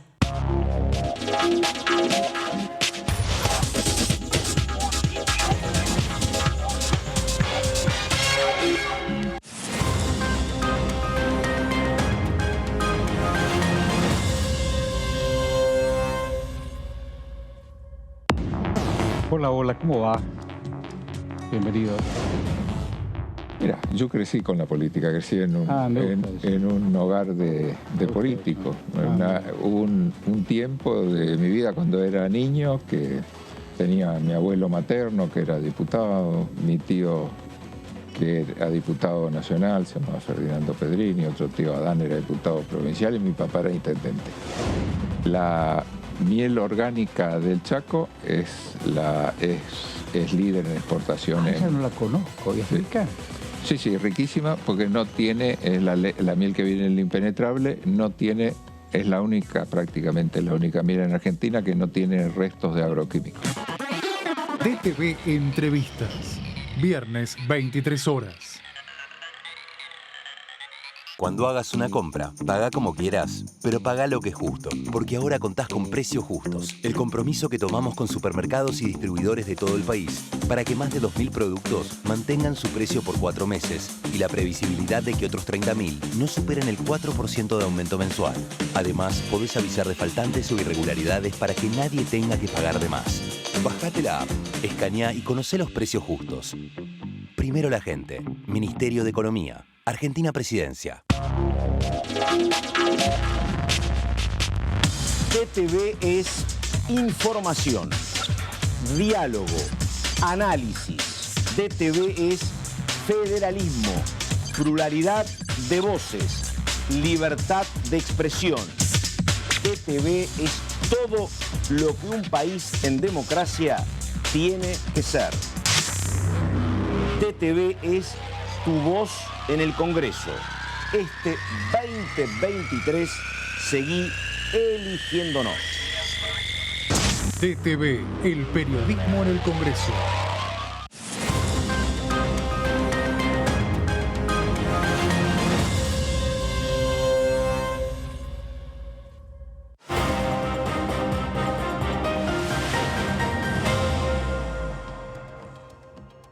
Seguimos aquí en la tercera edición de DTV y les comentábamos que mañana va a haber una reunión de comisión importantísima porque vuelve a poner en agenda un tema que tiene a todos los candidatos y candidatas de los distintos espacios políticos a nivel nacional, pero también todos los referentes políticos de Santa Fe en discusión respecto a el impacto violento, negativo, nocivo que tiene la narcocriminalidad y la complejidad también de abordar la persecución de este tipo de delitos. Se habló mucho de la dimensión económica de los delitos de la narcocriminalidad, se habló mucho de la dimensión judicial. De hecho, en la última sesión de Senado se aprobó no solamente la ampliación de la justicia federal con asiento en la provincia de Santa Fe, y también se aprobaron la designación de jueces y fiscales y defensores para esa provincia, igual que para la provincia de Córdoba. Así que me parece que el Congreso se quiere mostrar un poco dinámico, ¿no?, respecto a este tema de profundizar la persecución de la criminalidad organizada que supone el narcotráfico. Sí, uno de los expositores que va a venir el día de mañana, bueno, Meli contaba hace un ratito, uno es el presidente de la Corte de la provincia de Santa Fe, pero también viene Walter Alberto Rodríguez, que es un fiscal, que es el que justamente investiga una causa donde están involucrados los monos, y donde se develó esta encontró situación. 40 sociedades, 40 SAS, donde se emitían facturas truchas, y por montos más de 700 millones de pesos, creo que era. Claro, lo que hacen estas sociedades de acción simplificada, lo que han permitido, en definitiva, como son tan fáciles de dar de alta a través de internet, a través de la página de la AFIP, también las facturas ahora son electrónicas, entonces ni siquiera tenés que mandarlas a imprimir. Ya una vez que te dan el número de quit de tu empresa, podés facturar, en definitiva, y lo que hacen es poner en circulación a través de facturas que no facturan ningún bien y ningún servicio, sino que solo está el monto para hacer la circulación legal de este dinero, encontrar una estrategia que ya se conocían, digo, no es la primera vez que se hace una observación sobre la capacidad de lavado que tienen las empresas que están en el circuito, el crimen narco. Pero digo, va a ser interesante porque va a estar mañana el fiscal que justamente descubrió este entramado sobre la narcocriminalidad y cómo se utilizaba en este tipo societario. Así que bueno, creo que ese va a ser uno de los puntos interesantes. Claro, no es una película, ¿no? Porque también acá flashea mucho en términos de lo discursivo. Esto es parte del trabajo que hacen los jueces y fiscales federales para explicar la trama judicial que hay detrás de la sostenibilidad del crimen organizado que supone el narcotráfico, que tiene un asiento particular y fundamental en la zona de Rosario y de San Nicolás, porque es una zona portuaria, ¿no? Porque de ahí salen los principales cargamentos de cualquier bien de la Argentina, incluso todo lo que tenga que ver con sustancias ilícitas. Sí. No, pensaba también qué posición va a tener, bueno, Juntos por el Cambio, porque como recordábamos al principio del programa, cuando se discutió todo lo que fue el fortalecimiento de la justicia federal de Santa Fe, hubo discursos bastante duros, hubo reproches cruzados de oficialismo y oposición, una oposición en Santa Fe que ahora conformó un frente de frentes, donde está Juntos por el Cambio junto al Partido Socialista, por ejemplo, ¿no? Claro. Entonces es bastante fuerte el tironeo, pero a ver, también en la reunión van a estar funcionarios de la FIP, de la UIF y de la IGJ, ¿no? Bueno, los funcionarios, capaz hay que ver qué preguntas, pero la oposición frente a un juez y un fiscal, ellos que siempre ponen también, ¿no?, en valor el tema de la justicia, acusan al oficialismo, me parece que va a ser una reunión muy interesante porque, bueno, más allá de toda esa disputa política que hay, vamos a escuchar la voz, en este caso, de quienes están investigando y en todo caso tienen pruebas fehacientes de lo que van a venir a decir. Claro, los de la FIP van a venir a explicar cómo es el mecanismo, cuáles son las debilidades y fortalezas, cómo ha sido también desde su aprobación en el 2017 hasta el momento todo el proceso de desarrollo de estas sociedades de acciones simplificadas, pero también van a venir de dos organismos que son muy importantes. Uno es la UIF y el otro es la IGJ. La IGJ es donde se inscriben este tipo de sociedades y la UIF es la Unidad de Información Financiera, que es la que vela, la que vigila los movimientos de dinero voluptuosos, podríamos decir, para saber si ha habido algún tipo de irregularidades. Pero ahora en un ratito seguimos con esto, porque tenemos a nuestra próxima entrevistada ya conectada del otro lado de la pantalla y la presentamos de esta forma.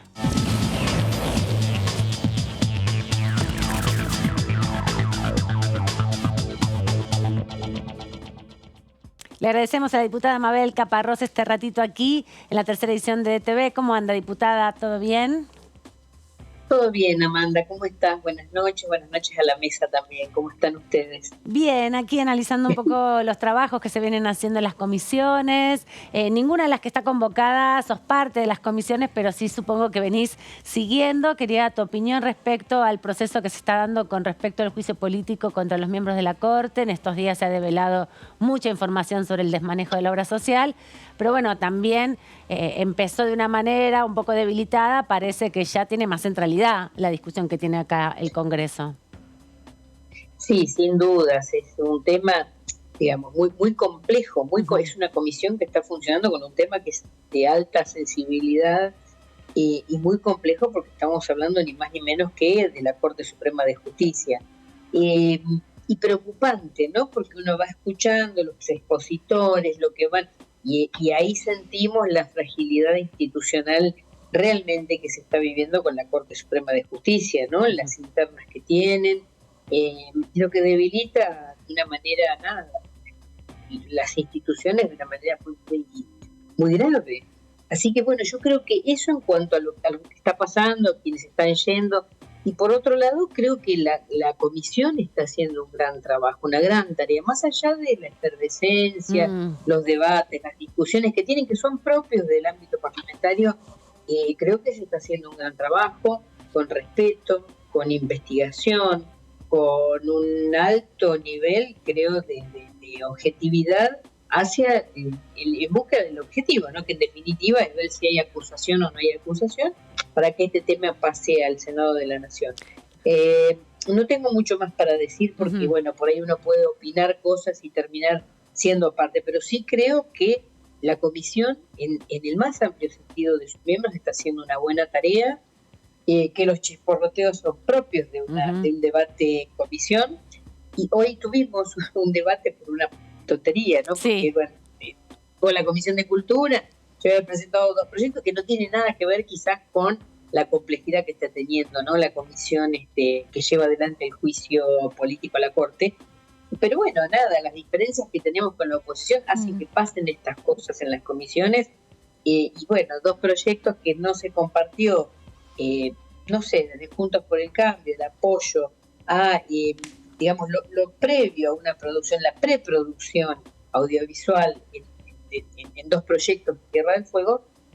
Nada, fue un elemento para que la oposición dijera no acompañemos, cuando en realidad yo creo que la Cámara de Diputados deberíamos tener la obligación de acompañar aquellas producciones que son tan difíciles para cualquiera que empieza en cuanto a conseguir los apoyos, los recursos. Se trata de series documentales que se están filmando. Exacto, que se están preparando en Tierra del Fuego, ya están los guiones para poder iniciar el proceso de producción concretamente. Y es muy importante. Y era una declaración de interés, en definitiva. No hay erogación de recursos, también es importante decirlo. Es algo que le da cierto prestigio a la producción para poder conseguir nuevos avales, diciendo, bueno, me avala, me acompaña el Congreso de la Nación, pero no hay ningún gasto, digamos, no hay ningún costo para el Congreso. Ninguna erogación presupuestaria, y muy por el contrario. Es decir, bueno, en el amplio espectro, la diversidad política que tiene la Cámara de Diputados acompaña e impulsa la generación de hechos culturales no solo en Capital Federal, sino en el interior del país, donde si es difícil la producción audiovisual aquí en la centralidad de la Argentina, ustedes no se imaginan lo que es en el interior.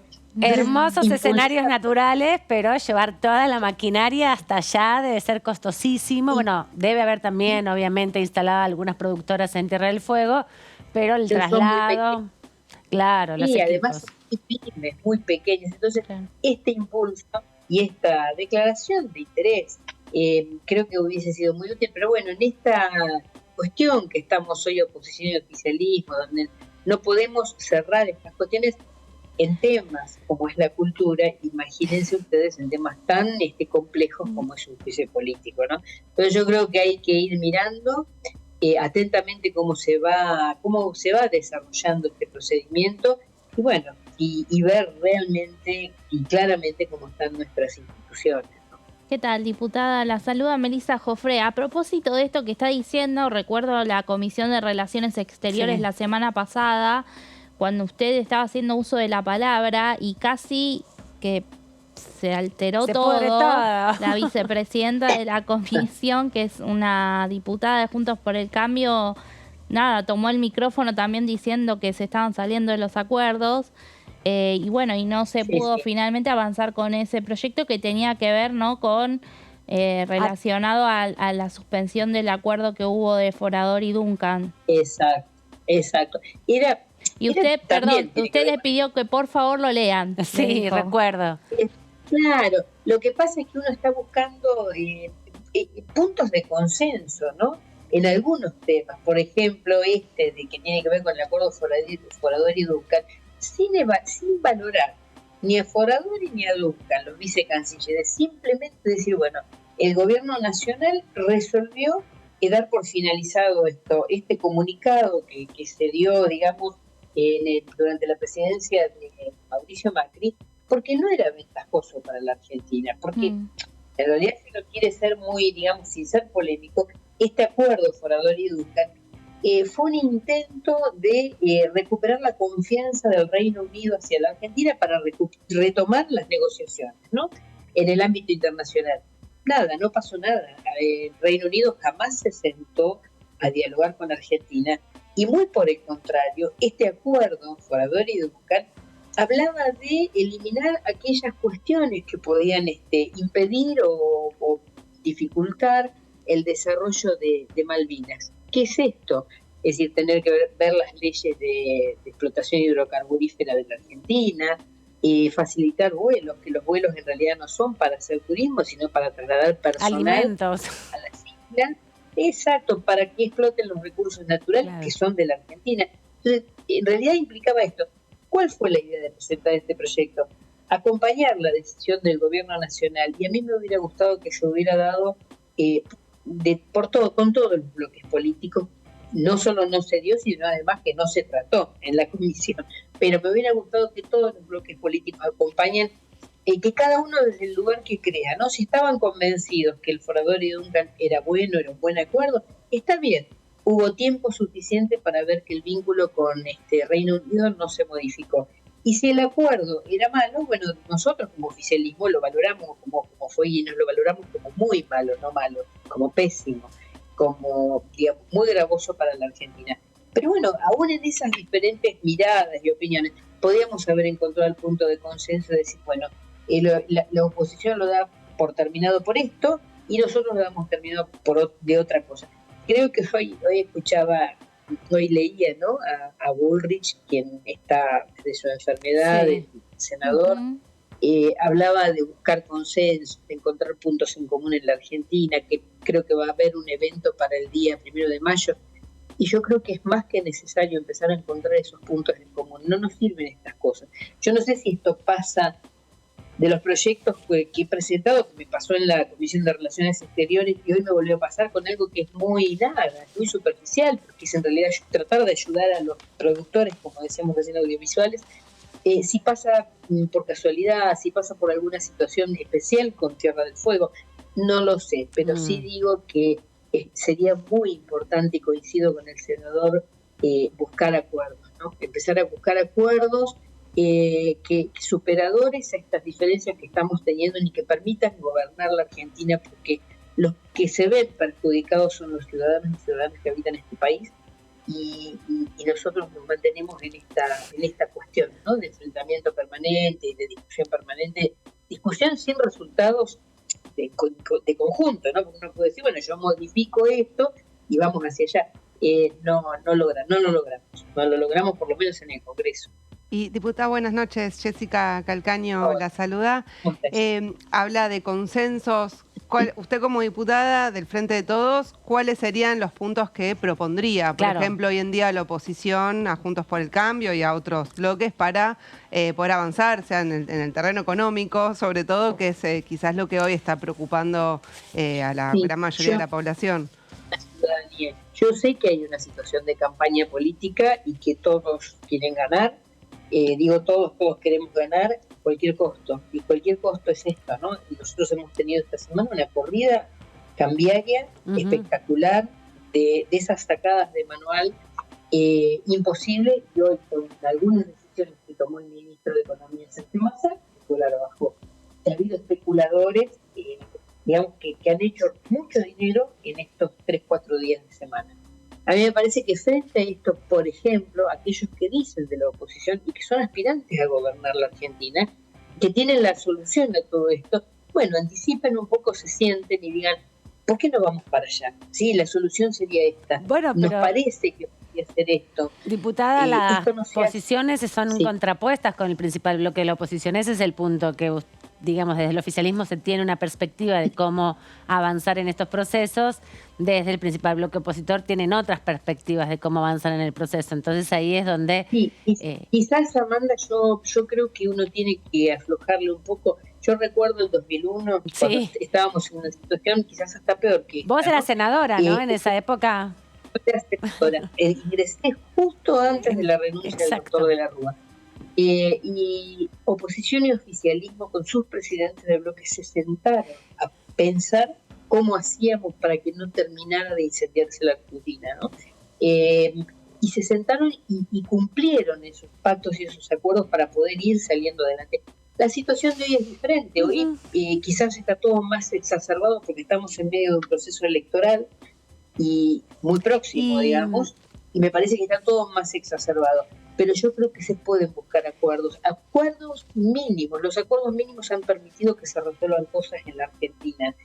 Me parece que esos acuerdos es fundamental que quizás no vamos a coincidir en esto de que algunos dicen, hablan hasta de eliminar el Estado, ¿no? Hablan del Estado como si fuera algo, no sé, una caja donde el Estado son los docentes, los médicos, los hospitales, los policías, las universidades, la policía, pero hablan del Estado como algo que es una cuestión que Te quería preguntar porque mañana también va a estar hablando la vicepresidenta de la Nación, ¿no? Y para el Frente de Todos es un acontecimiento importante. ¿Qué expectativas tenés de esa charla magistral que va a dar para inaugurar la Escuela de Formación Política Justicialista Néstor Kirchner? Y también en esto que vos decías, la necesidad de encontrar puntos de coincidencia fundamentales entre oposición y oficialismo.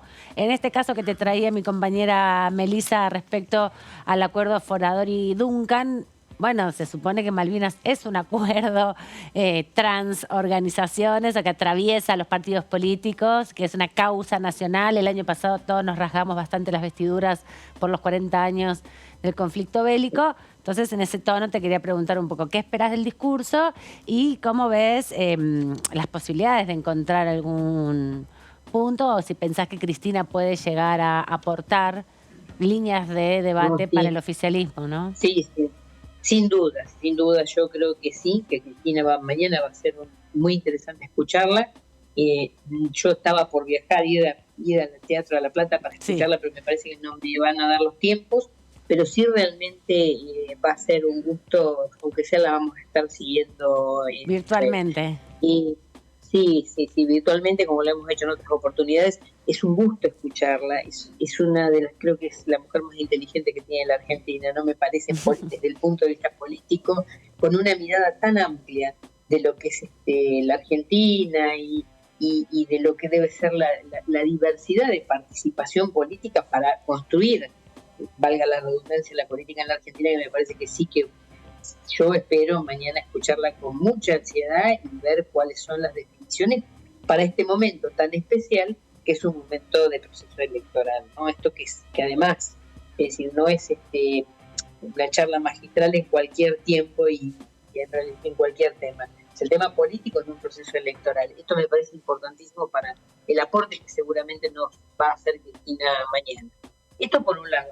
Y con Forador y Duncan es cierto, yo creo que en el tema Malvinas tenemos que encontrar un camino común para resolver esto, y que de hecho cuando hemos ido a Naciones Unidas digamos al Comité de Descolonización, se ha conversado, han ido de todas las fuerzas políticas, pero la actitud es otra, ¿no? La actitud de acompañamiento, de respeto por las decisiones. Es decir, es como que afuera nos comportamos de una manera y adentro de otra. A mí me gustaría que este consejo que se creó este año, el año anterior, creo que fue, no me acuerdo que fue hace 1 o 2 años, el Consejo Nacional, yo no formo parte de esa comisión, la Comisión Nacional, que sea el lugar de encuentro de oposición y oficialismo para que de allí salga la política externa para este proceso de sostener el reclamo por la soberanía en Malvinas, y no que sean decisiones aisladas como nos ha sucedido en otros tiempos, ¿no? Yo creo que ese tiene que ser el lugar de encuentro. Un horizonte. Nosotros tenemos ejemplos. Tenemos el ejemplo de la Copla cuando hizo todo la evaluación para poder ampliar la plataforma continental.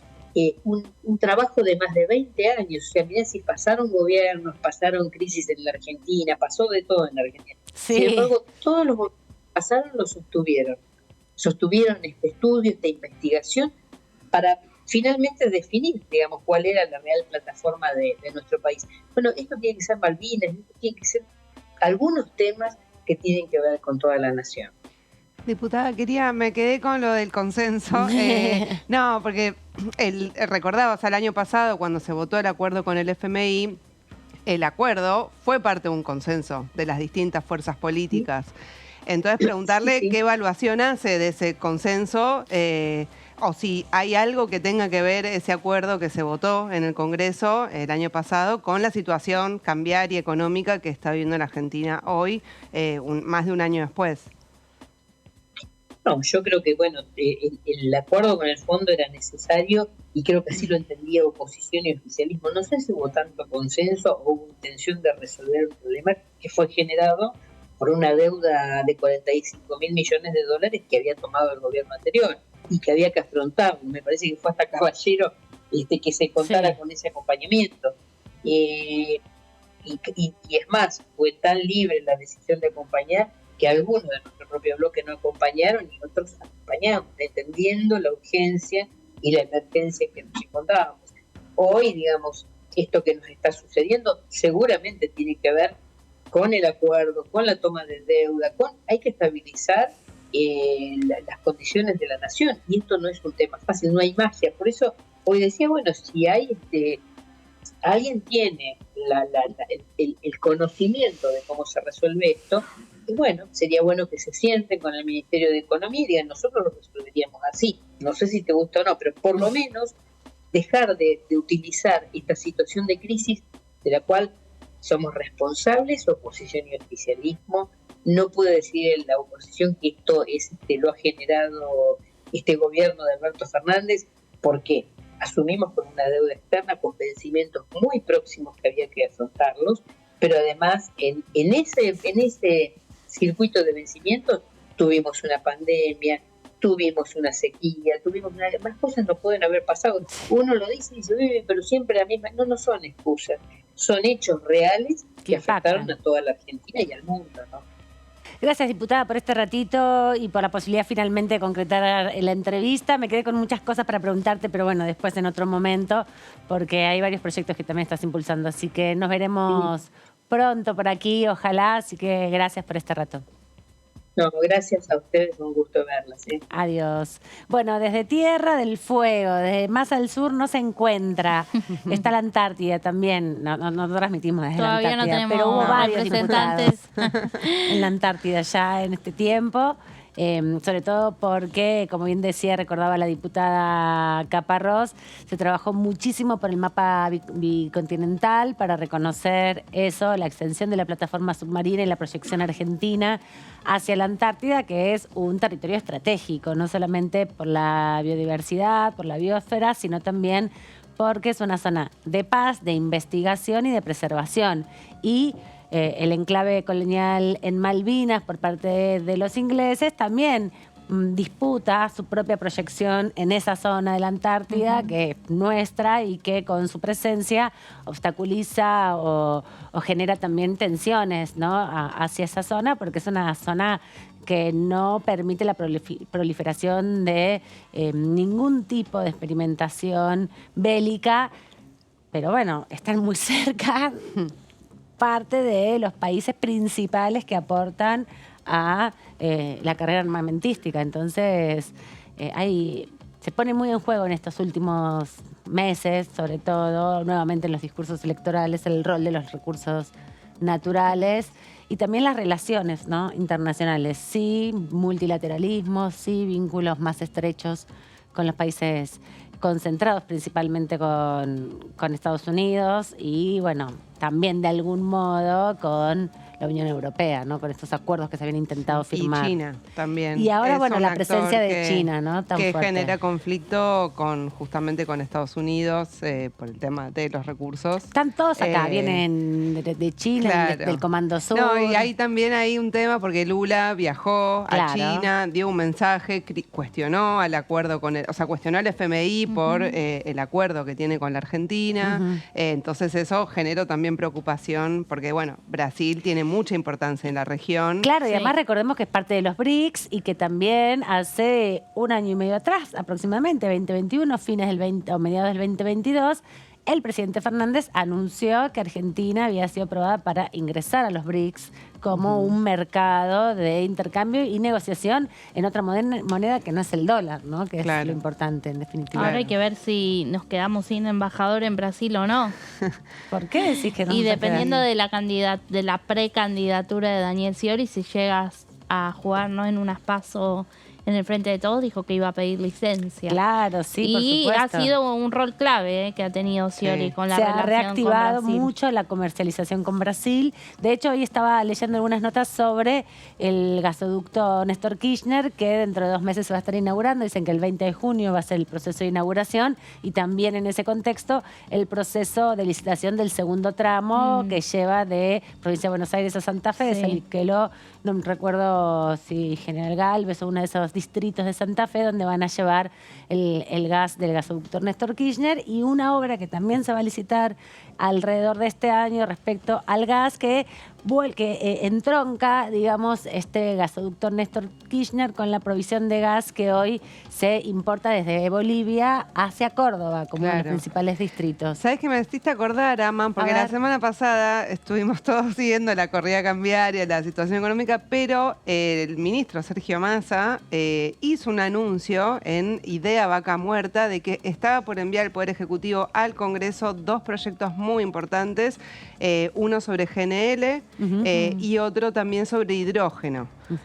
Prometidos hace un tiempo. Prometidos estuvieron en las extraordinarias también. Sí, y fueron prometidas por el presidente en Claro, varias las aperturas. extraordinarias estuvieron como título. Sí, como sin nunca, proyecto. claro, el de hidrógeno nunca tuvo proyecto, pero hay que estar atento porque tiene que ver con todo el desarrollo de Vaca Muerta, es parte de una apuesta frente a la sequía de buscar el desarrollo de otros sectores de la economía que permitan el ingreso de dólares de la Argentina, entonces están mirando con mucha fuerza y sería todo en relación a beneficios impositivos para planes de inversiones. promoción de descuentos impositivos y créditos de la FIP para prorrogar por 10 años, por ejemplo, como hicieron con las automotrices. Durante 10 años las automotrices no tienen retenciones, no pueden exportar sin retenciones del Estado, lo que impacta y que implica, o lo que busca en definitiva, es multiplicar la inversión y la producción, la capacidad productiva instalada de las automotrices, que son 2 o 3, ¿no? Que están concentradas también y que tienen una articulación bastante estrecha también en la región entre Brasil y Argentina, en qué produce cada una y cómo se complementan esas economías. Pero venía a cuento esto de Brasil, de Scioli, que vos decías, y lo del gasoducto, porque se trae de Brasil las chapas con las que se hace el gasoducto, los caños del gasoducto, pero en Florencio Varela es donde se producen los caños, con lo que se hace, es como un mix entre empresas nacionales y empresas internacionales, no solamente para la financiación, sino para todo el desarrollo de estos caños sin costura que hace Techin, que es la única empresa en Argentina que los hace, y que ahí estaban planteando también una nota del cronista comercial muy interesante que planteaba que se está haciendo medio en tiempo récord este gasoducto porque están haciendo muchos kilómetros en poco tiempo. Llevan 9 meses de gestión y van a hacer alrededor de 500 kilómetros de gasoducto solo en 9 meses, bueno, subiendo un poco el estándar del desarrollo de la inversión pública, así que hay mucha expectativa para el segundo semestre del año que viene en términos de abastecimiento energético por la capacidad productiva que tiene tanto Vaca Muerta como este trazado del gasoducto que que no solo saca y extrae el gas no convencional de Vaca Muerta, sino que también tiene varias plantas de licuefacción. Todavía no tenemos, es muy cara. La oposición dice que no, ¿eh? ¿Que no qué? Que no va a servir la obra, que no vamos a seguir importando energía. No, ahí claro, o sea, porque el tema es que Argentina justamente como tiene mucho gas en Vaca Muerta, pero no lo puede distribuir en el país porque justamente no tiene este gasoducto, entonces tiene que importar. Exacto, importa GNL. Claro, cuando Vaca Muerta tiene un montón, entonces el gasoducto permitiría más autonomía, digamos, energética para distribuirlo en todo el país y que bajen los gastos, digamos, de dólares de la importación. Claro, y lo que decía justamente esta nota del cronista, que se había ido hasta Vaca Muerta, hasta el gasoducto, a ver cómo venía el desarrollo, planteaba que la licitación tenía que ver con el segundo tramo y con las plantas de licuefacción. Sí, como la segunda etapa. Va a ser, claro, la planta de licuefacción en realidad es la apuesta para que Argentina se transforme en exportador de energía, que es la como forma comprimir de todo eso y llevarlo desde los barcos. puertos, en barcos. Por eso estaban, o sea, se había hablado en un momento de unas inversiones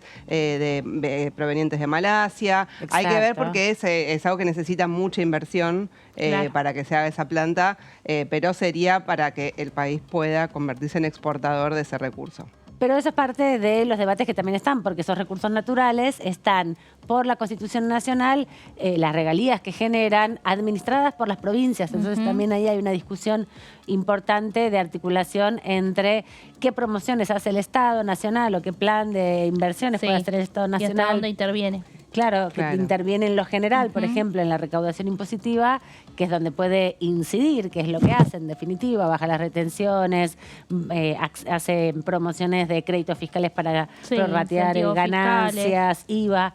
Ahora, las provincias también tienen un rol que cumplir ahí porque son las que tienen que trabajar con las empresas que se instalan y además cobrar las regalías y establecer marcos de mejores condiciones para las provincias, porque los recursos naturales son de las provincias y no siempre se ve igualmente beneficiada la provincia con la capacidad extractiva que tienen las empresas privadas para llevarse esos productos naturales.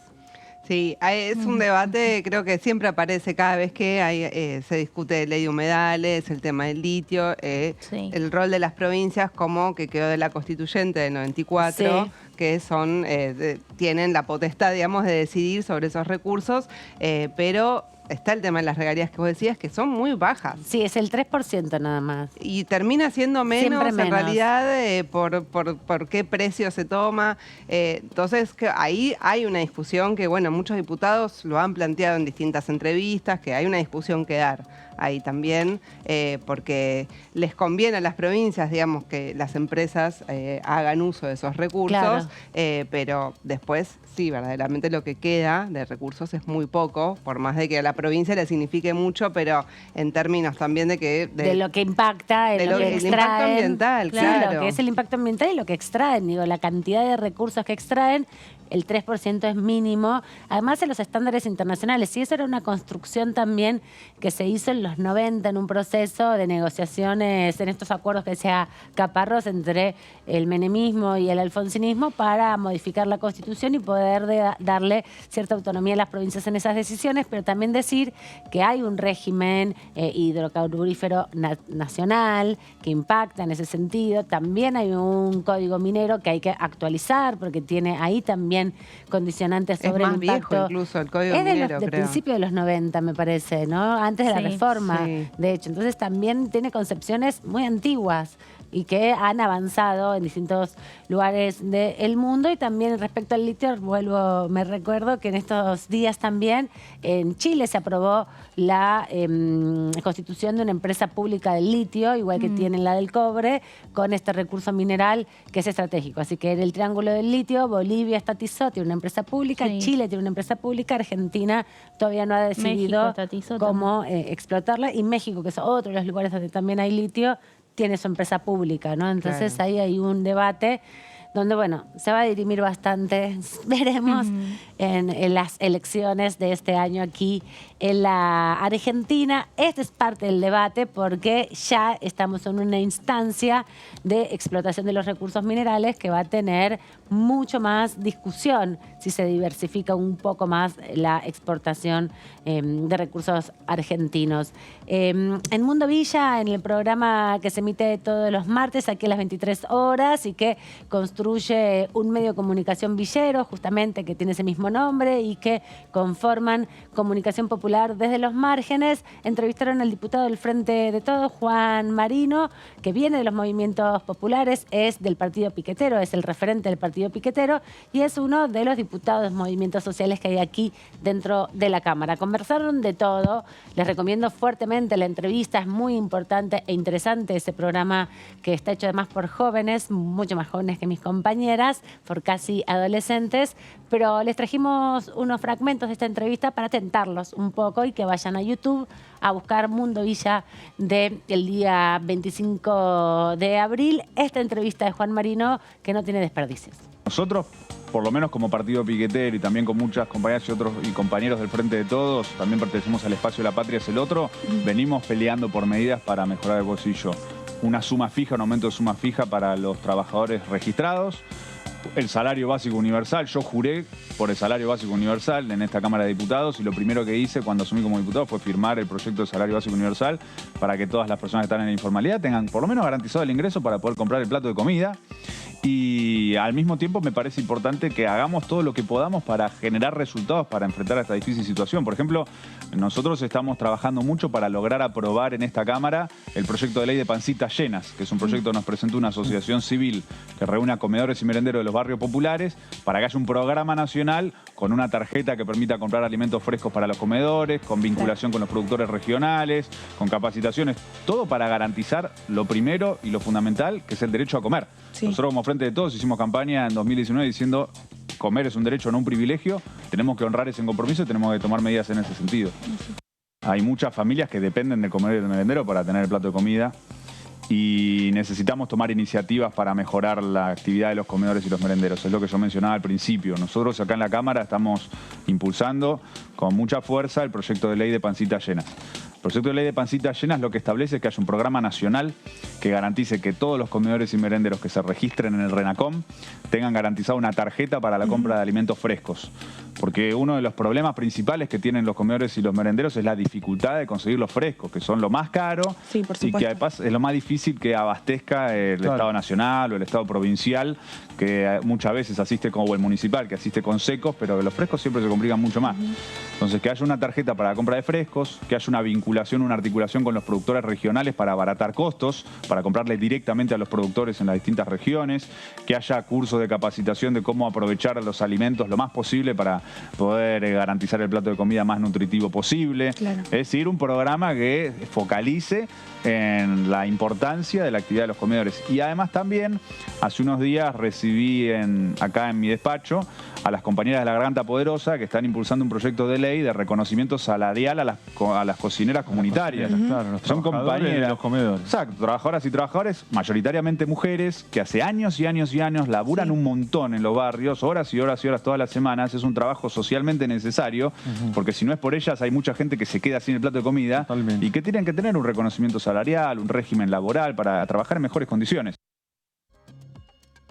Bueno, ahí la conversación con Juan Marino, bueno, casi la misma generación, ¿no? Entre los compañeros, les compañeros de Mundo Villa y Juan Marino, recordábamos, él entró en reemplazo de Sergio Massa hace un año cuando fue designado como ministro de Economía. No solamente fue reemplazado como presidente del cuerpo por Cecilia Moró, sino en su banca por Juan Marino, que viene del Partido Piquetero Nacional y que sus primeros pasos en la política fueron en el Colegio Pellegrini, me contabas, claro, el Centro de era Estudiantes. el Centro de Estudiantes del Pellegrini, sí. Así que de la política estudiantil a la política territorial de los barrios, y algo que decía que se habló mucho durante la pandemia, recuerdo muchos proyectos presentados, algunos llegaron a tener dictamen. Meli, seguro te vas a acordar que lo habíamos discutido varias veces respecto de el reconocimiento de las tareas de las mujeres, de las vecinas que trabajan en los comedores populares, ¿te acordás?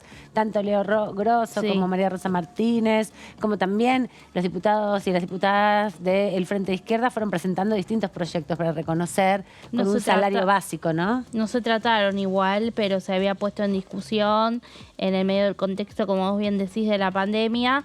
Bueno, obviamente había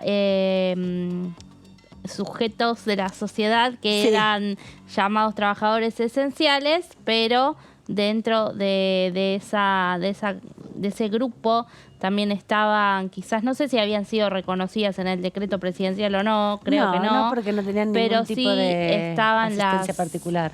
Las mujeres, porque son en su mayoría mujeres, de merenderos y de comedores, bueno, se las buscaba reconocer, se ponía siempre que se podía en algún discurso, me acuerdo mucho de Leonardo Grosso, se ponía en valor esto en algunas comisiones. Creo que en el recinto también se habló, pero bueno, no es que los proyectos se pudieron tratar o aprobar, ¿no? Claro, y también tiene que ver con el marco de la emergencia alimentaria, ¿no? Acá en el 2019, ni bien asumió Alberto Fernández, se declararon 9 emergencias. Una tiene que ver con la emergencia alimentaria. En el contexto de la pandemia se instituyó y se estableció la tarjeta alimentar. Es una política que se fue desarrollando y se mantuvo después de la pandemia, incluso apuntada, bueno, un poco a garantizar el acceso alimentario básico con un recurso escasísimo que se va actualizando cada tanto. Creo que también algunas de las actualizaciones, como no es un programa por ley, se ajustan en definitiva cuando también se dan los aumentos en las jubilaciones y en las asignaciones universales por hijo, pero no están afectadas de manera directa y automática. Se usa o se utilizan muchas veces esas fechas de coincidencia para dar complementos a la tarjeta alimentar, por ejemplo. Pero la realidad es que el trabajo de los comedores comunitarios es un trabajo esencial y fundamental en los barrios populares, no solamente por la asistencia alimentaria, que en los momentos de crisis se incrementa, y el rol de los comedores, de los merenderos, de las cocineras, de las doñas que atienden y sostienen esos espacios, son fundamentales para la subsistencia. Muchos niños, niñas, muchos adultos comen todos los días en los comedores populares, sino porque son espacios de sociabilidad. Ahí también se dan las actividades culturales, ahí también se dan las actividades educativas, todo lo que tiene que ver con el desarrollo de oficios. Y hoy no son espacios institucionalmente reconocidos, ¿no? Son organizaciones vecinales, organizaciones populares, movimientos sociales que hace muchos años ya se viene con esta práctica, que lo que hacen es tener una presencia, canalizar también la presencia estatal a través de los comedores para facilitar el acceso a la justicia, por ejemplo, de los vecinos y vecinas, el acceso a la salud, el acceso también a las políticas de prevención, ¿no? Que es un trabajo súper fundamental, necesario y prioritario y no tiene ningún tipo de reconocimiento institucional. Tienen, igual de muchos barrios, creo que es por los distintos emprendimientos productivos, por programas sociales, reciben alimentos de parte de desarrollo social. Están anotados, obviamente, los comedores y reciben que igualmente alimentos siempre secos. Cuando vemos movilizaciones con distintos reclamos de distintas organizaciones sociales, que es muy deficiente. Igual, claro. La comida, lo hemos escuchado repetidas veces. Y recién lo decía Juan Marino, los comedores llegan fideos, llegan tomate, llegan alimentos secos, aceite, llegan muchas veces también algunas legumbres y eso es algo que se puede almacenar y es lo que el Ministerio de Desarrollo Social facilita de alimentos, pero todo lo que tenga que ver con frescos y con proteínas no llega nada o llega muy poco, llega en algún momento del mes y no en todos los días, digamos, todo el proceso de abarcar los 30 días del mes y ahí es donde se hace dificultoso. De hecho, las organizaciones aportan mucho de sus recursos, muchos de los planes sociales que se cobran para la sostenibilidad económica. Muchos de esos recursos van también a la sostenibilidad del comedor, ¿no? Se juntan entre muchos de los vecinos de la organización, ponen unos pesos para poder comprar verduras, para sostener y afrontar de manera comunitaria la alimentación, que es lo más básico en definitiva. Y sobre eso recae mucha estigmatización de que le retienen plata. Alguna situación de irregularidad debe haber, es parte también de un sistema de mucha presión capitalista, pero en su gran mayoría son las propias organizaciones las que sostienen ese suplemento que hay que hacerle a las viandas y a las raciones que baja el ministerio, porque siempre son menos de las necesidades, ¿no? Claro. Que sí, más en estas situaciones, como decías vos, que venimos viendo que las cifras incluso de pobreza, indigencia, y además con la inflación que hay, la es inflación, lógico que suban. Lo que más sube es el alimento, entonces en definitiva estamos en una situación donde un comedor comunitario no va a un mayorista a comprar y a copiar. Primero, porque no tiene espacio físico y segundo, porque nunca tiene tanta plata junta para invertir. Entonces, medios se las van arreglando como pueden, hacen mucha actividad colectiva y bueno, y el Estado mira para otro lado, ¿no? Estigmatiza o termina borrando a la gente los planes, que son 2 pesos con 50 en definitiva para sobrevivir, mientras hay 5 puntos, era el que había dicho Massa, de la separata. Del TBI, de la separata que 5 va a puntos del DBI que va a sí. beneficios a empresas. O la exención de ganancias a los jueces, el por ejemplo, ¿no? Que son miles de recursos que se han puestos ahí. Bueno, también generan trabajo, ponele, es una forma de promoción, es una situación circunstancial por algunos años, pero hemos visto también como, por ejemplo, el régimen especial para la promoción de los biocombustibles, que cuando vence el régimen 10 años después se renueva, ¿no? Es como un régimen permanente. Tal cual. Que se va renovando en beneficios redundantes a los mismos sectores. Así que un poco ese es el contexto. Pero bueno, mañana, centrémonos en mañana. Mañana, legislación general a las 12 del mediodía. Me anticiparon que va a durar hasta las 3 de la tarde, porque todo el mundo tiene que irse a La Plata. Entonces, como el acto de la clase magistral de Cristina Fernández de Kirchner está convocada a las 18, bueno, el Teatro Argentino de La Plata es un tramo. Y tiene una horita entre que van. Va a estar cargadita la autopista. Va a estar cargada la autopista, así que va a ser. Y algunos se irán a La Plata y otros ya partirán a sus provincias, ¿no? Porque es jueves también.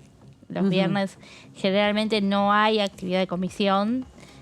Así que bueno. Y el lunes es feriado, así que recién, de hecho, juicio político, anunciaron que no va a ser el martes porque está pegado el feriado del 1 de mayo, sino que va a ser el jueves próximo a las 11 de la mañana, que de hecho, bueno, como era antiguamente. Claro, Marchi, que ya estuvo, va a volver a asistir. De hecho, la coalición cívica quería hacer varias preguntas y como para no extenderlo, y porque además aportó información nueva que la hizo llegar unas horas antes de arrancar la comisión. Entonces, bueno, dijeron, denos un tiempo para leer todos estos informes que que tiene 20.000 carillas, 20.000 fojas, creo. Sí, así que no sé si va a alcanzar el fin de semana. Largo. Ahí los asesores y las asesoras de los 31 legisladores que están en la Comisión de Juicio Político tienen un fin de semana largo, no para descansar, sino para leer y leer y leer y leer. Recordemos, informes que habían sido también algunos de ellos. Esa es la información nueva que trajo Marchi, que anunció que había traído en la comisión, pero también el lunes a la tarde ingresaron los informes y las acordadas de la Corte Suprema de Justicia respecto también a las auditorías que Marchi denuncia que nunca se hicieron públicas, que ahí hay información. Pero estamos viendo en la Comisión de Legislación General a la diputada Camaño, la última reunión, al diputado Godoy, que es su presidente. Veíamos hace un minuto la placa con con la convocatoria formal, digamos, a la sesión de mañana, que impulsa a discutir. Que recordemos los nombres de quienes por lo menos confirmados. Está Daniel Aníbal Herbeta, que es el presidente de la Corte Suprema de Justicia de la provincia de Santa Fe.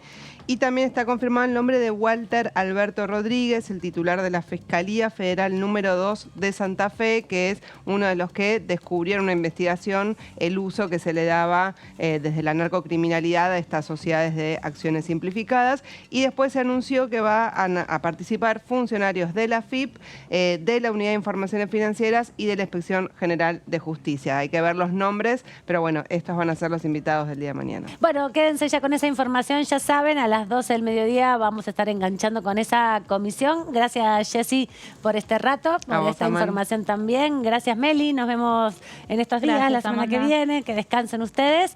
Quédense con más información en DTV. Nos vemos en un rato también en Punto Cultura, en Todo Cultura. Ahí nos encontramos.